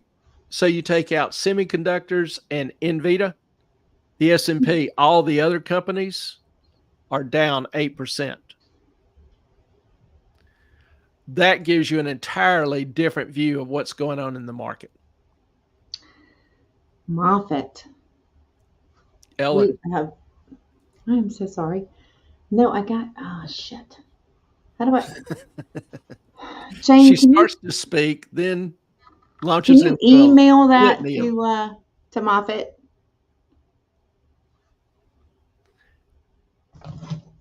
And happy Okay, for those who are now new members. we got 10 of them. There was another one. Did you read that already? Because I got stuff going on here. Skipped over that one. As a former government employee, I can tell you the reason for so many are open. No one wants to work for them. Yeah, Fair enough. I get it. But when they're the only one hiring, options get to be limited. And Nvidia has been crazy.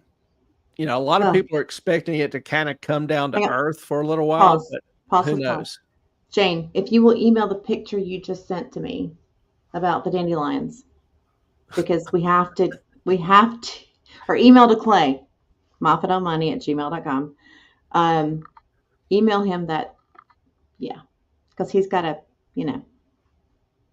if y'all don't know, like anytime that Clay is out killing dandelions, I get a text from Jane. And Jane says, tell Clay to stop it. And I'm like, huh? She's like, no more. No more dandelions. He's got to stop. And I'm like, I was like, oh, Clay, stop. Okay, stop doing the dandelion thing. And he's like, you're telling Jane what I'm doing. And I'm like, no, I'm not. I don't even know what's going on. I'm just telling you that she knows the dandelions are hurting and you got to stop it. And he gets upset, and she's like hurting now, wait dandelions, and he's mad at me because he thinks that I'm sharing the information. I'm like, I don't even know what's going on. I have no idea. You're so full of hooky. I am not. I do not get upset or mad. I laughed when you told me. You laugh, and you're like, you're telling her every time that I'm killing weeds. I'm like, actually, I'm not. I haven't spoken to her in a few days. And he doesn't believe me. He's like, you're telling her. I'm like, I'm not telling her anything.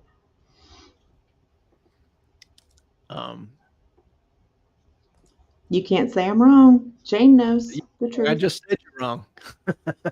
But I won't argue. No, I'm not. I'm just like, do what? Looks like free checking may come to an end. How many of y'all have a free checking account?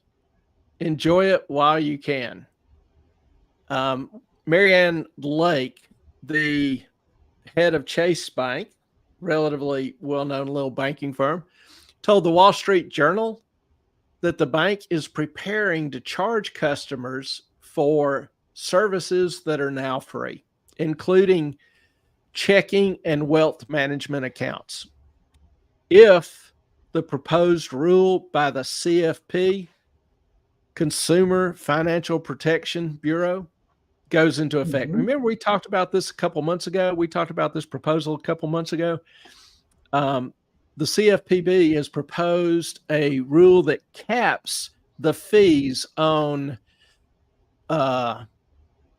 late fees, late credit card payments, and overdraft fees. If you have a late payment or an overdraft, you may get charged $25 or $35. Well, the proposal would cap that at $8 on late fees and $3 on overdraft fees. So it's a huge cut to companies that issue or maintain or sponsor credit cards or checks. Lake went on to state, and she says, I quote, the changes will be broad, sweeping, and significant. The people who will be most impacted are the ones who can least afford to be. and access to credit will be harder to get.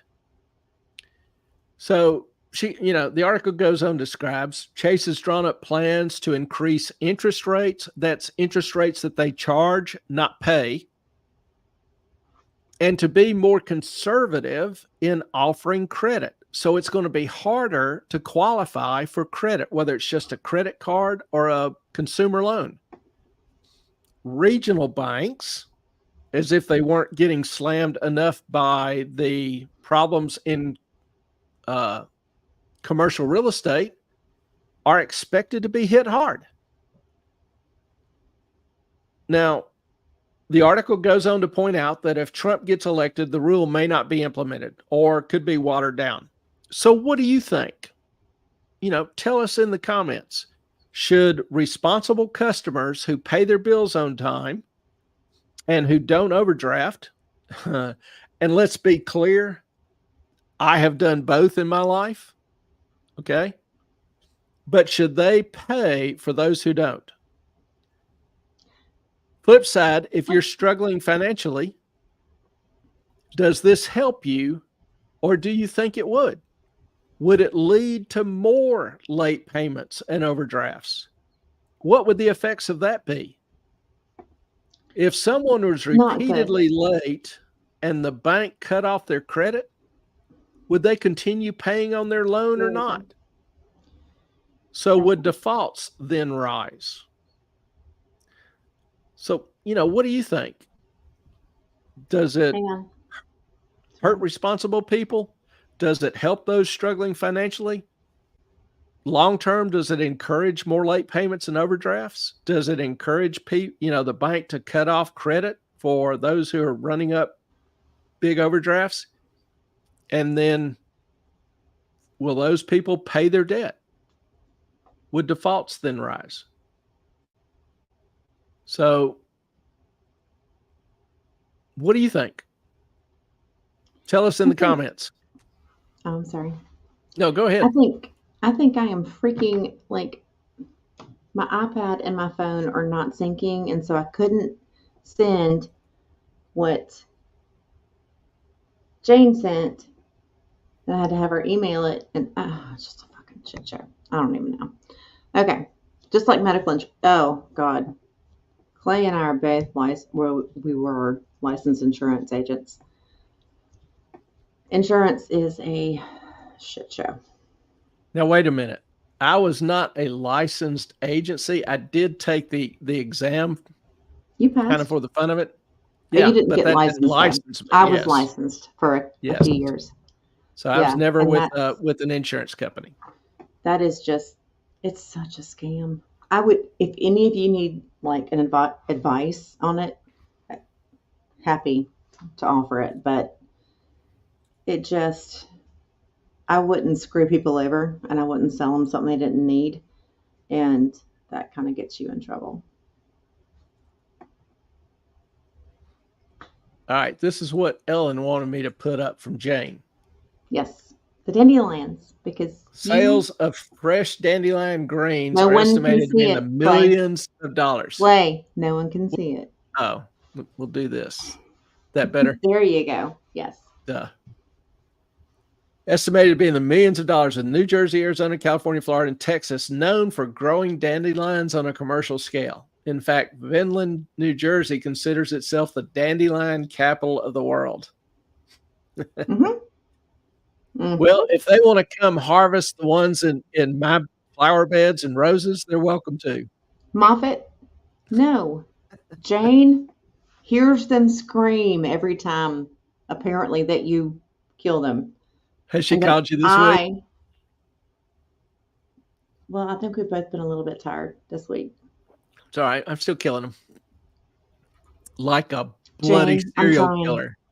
Jane, I'm trying. She is going to come kill you for that.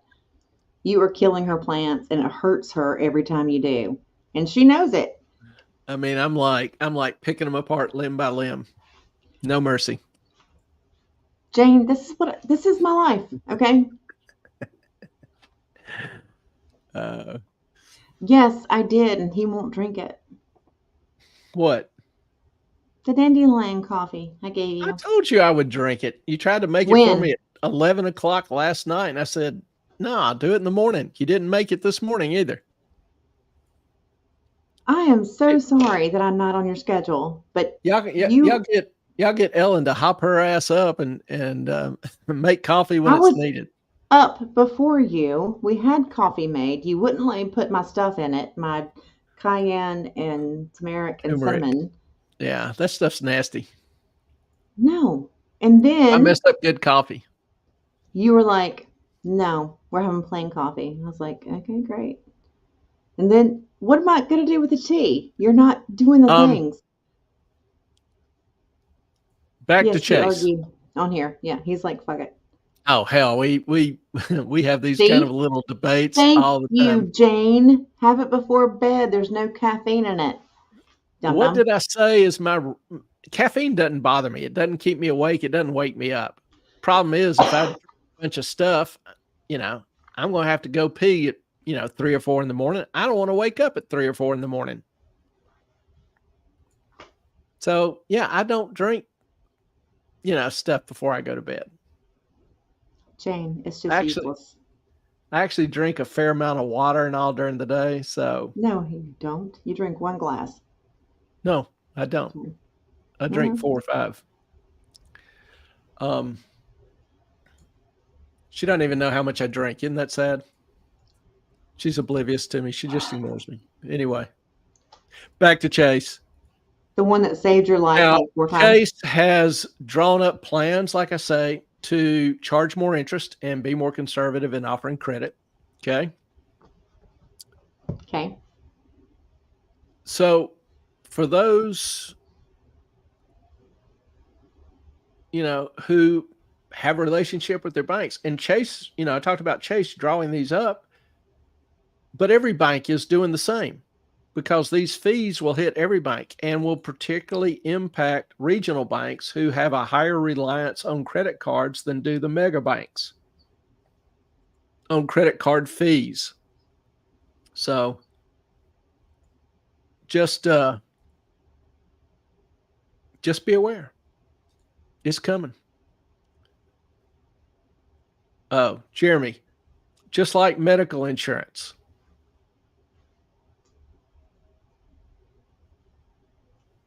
I'm a little lost. Not sure exactly what that's referring to. No, we talked about it a little while ago. We already handled that one. Did we? Okay. Yeah. Sorry. Now I saw this article and thought this was modestly interesting. Even I'll go ahead and say wildly interesting. According to Bankrate, the average American feels that they need to earn over $186,000 a year just to live comfortably.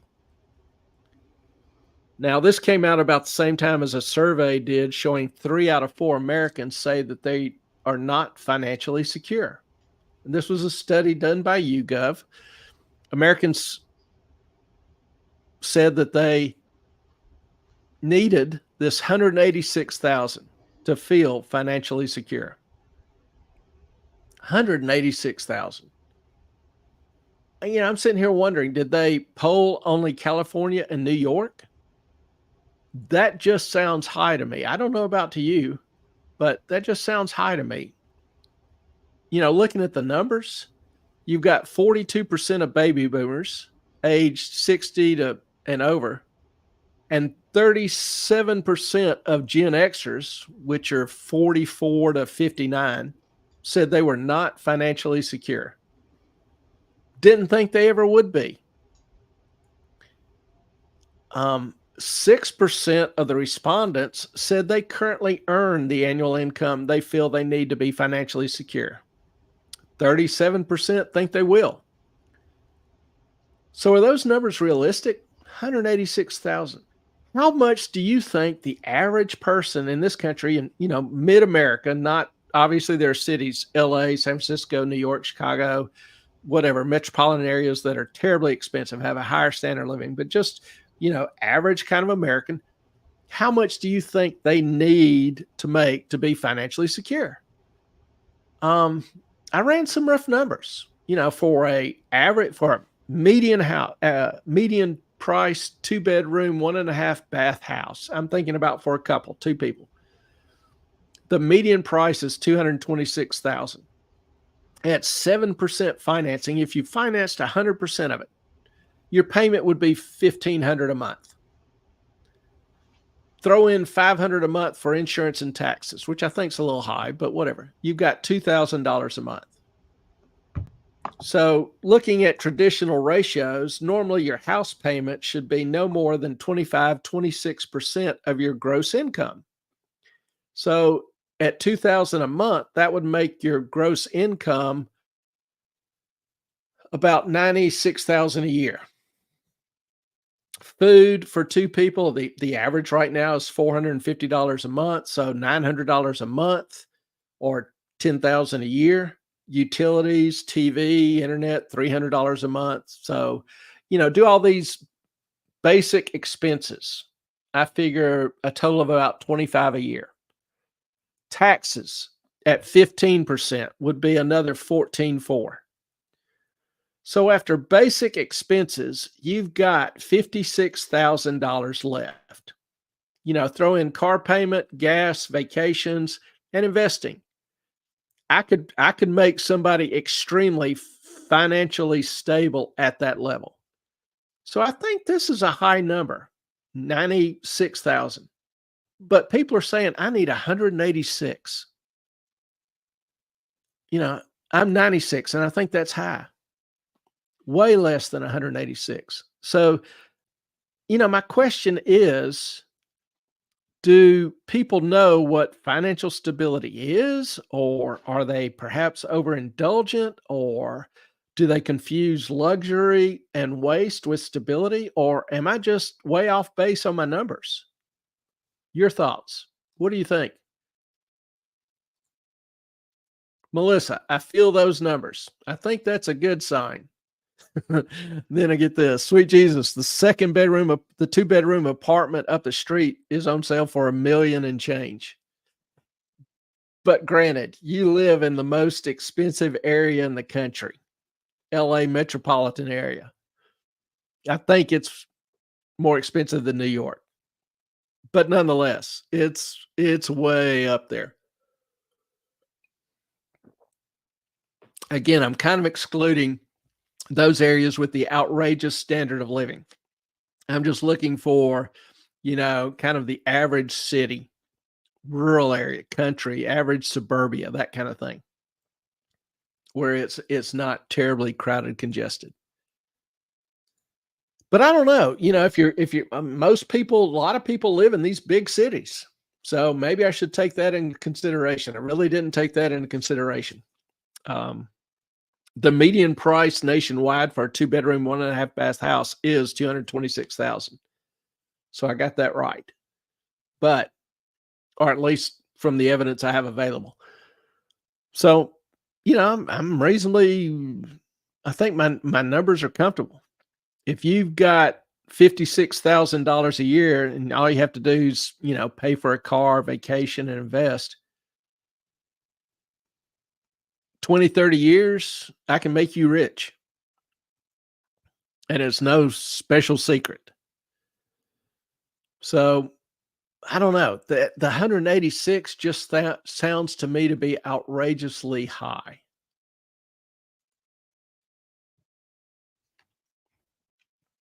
What do y'all think?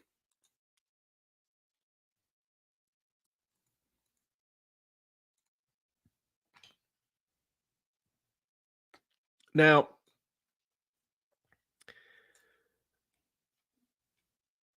I've seen some things in the news, hadn't talked about it in months. Melissa, what's vacation?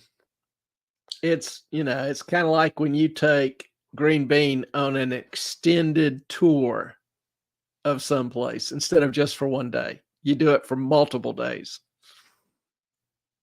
Lucky dog. I saw this, and like I say, I've seen several comments the past few weeks on eating bugs. And, Bill Gates has got a plant going up to produce bug food and try to include it as an additive in foods, um, substitute for meat. We've talked about the Great Reset and the World Economic Forum and their particular agenda. You'll own nothing and be happy. You'll eat less meat. You won't need to own your house or your car. You'll rent everything. You'll never have to leave your house. These kind of things. And it's an agenda that they've been busy implementing for the past, 5, 6 years. And they've made a lot of progress if you look at the actual results and the trends.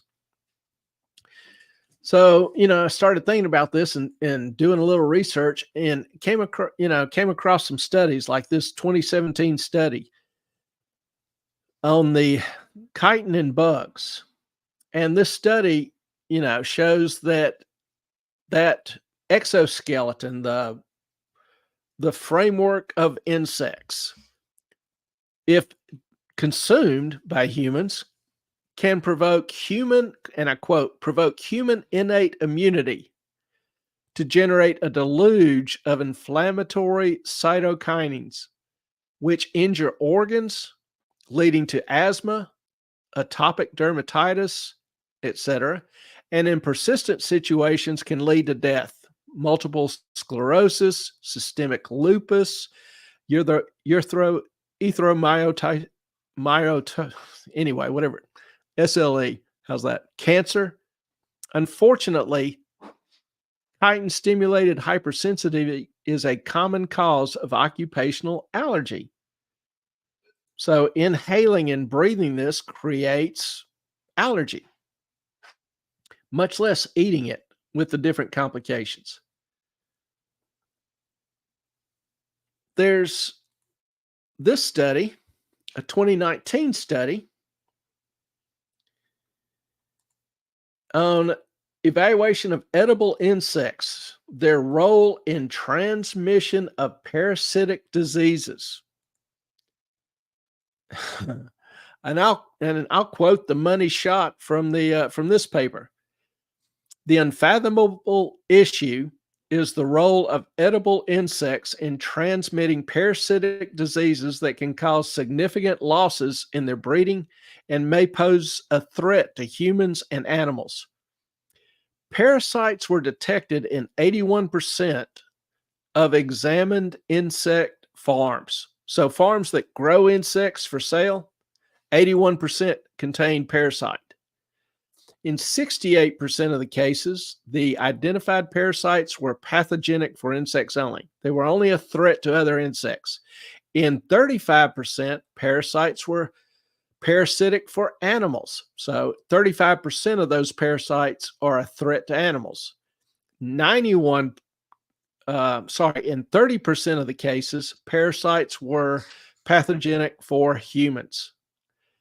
Edible insects are an underestimated reservoir of human and animal parasites. How cool is that? So if somebody's advocating you eat bugs, what's their goal? We know what the stated goal is. Eat less meat, eat more bugs, save the planet. But we also know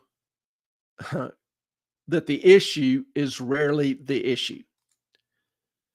We're seeing a very strong movement to wipe out small, independent agricultural producers, cattle, hogs, crops, and centralize more and more control of the food chain in large producers. We're seeing encouragements and designs to try to move people to the cities. The goal that I've heard repeatedly is 15-minute cities. You'll own nothing and like it. So, what's the real goal here? Just, something else for you to consider. Jane, the FDA allows the use of insect-derived ingredients in food, including cochineal extract, a red colorant, carmine, a red dye, and derived from the bodies of a type of insect called the cochineal. So understand, this is approved. This is being approved. Supply is growing, and it's growing due to capital invested from very prominent individuals with influence, politically, behind the scenes, whatever. So just keep this in mind. You can expect in the future to see more and more encouragement or comments about eating bugs or using bugs in different foods, filler, for color, whatever. It is a growing industry. Can't say I'm investing in it, but it is a growing industry. And you will see more and more of it. Eating bugs. How cool does that sound? Any questions? Comments?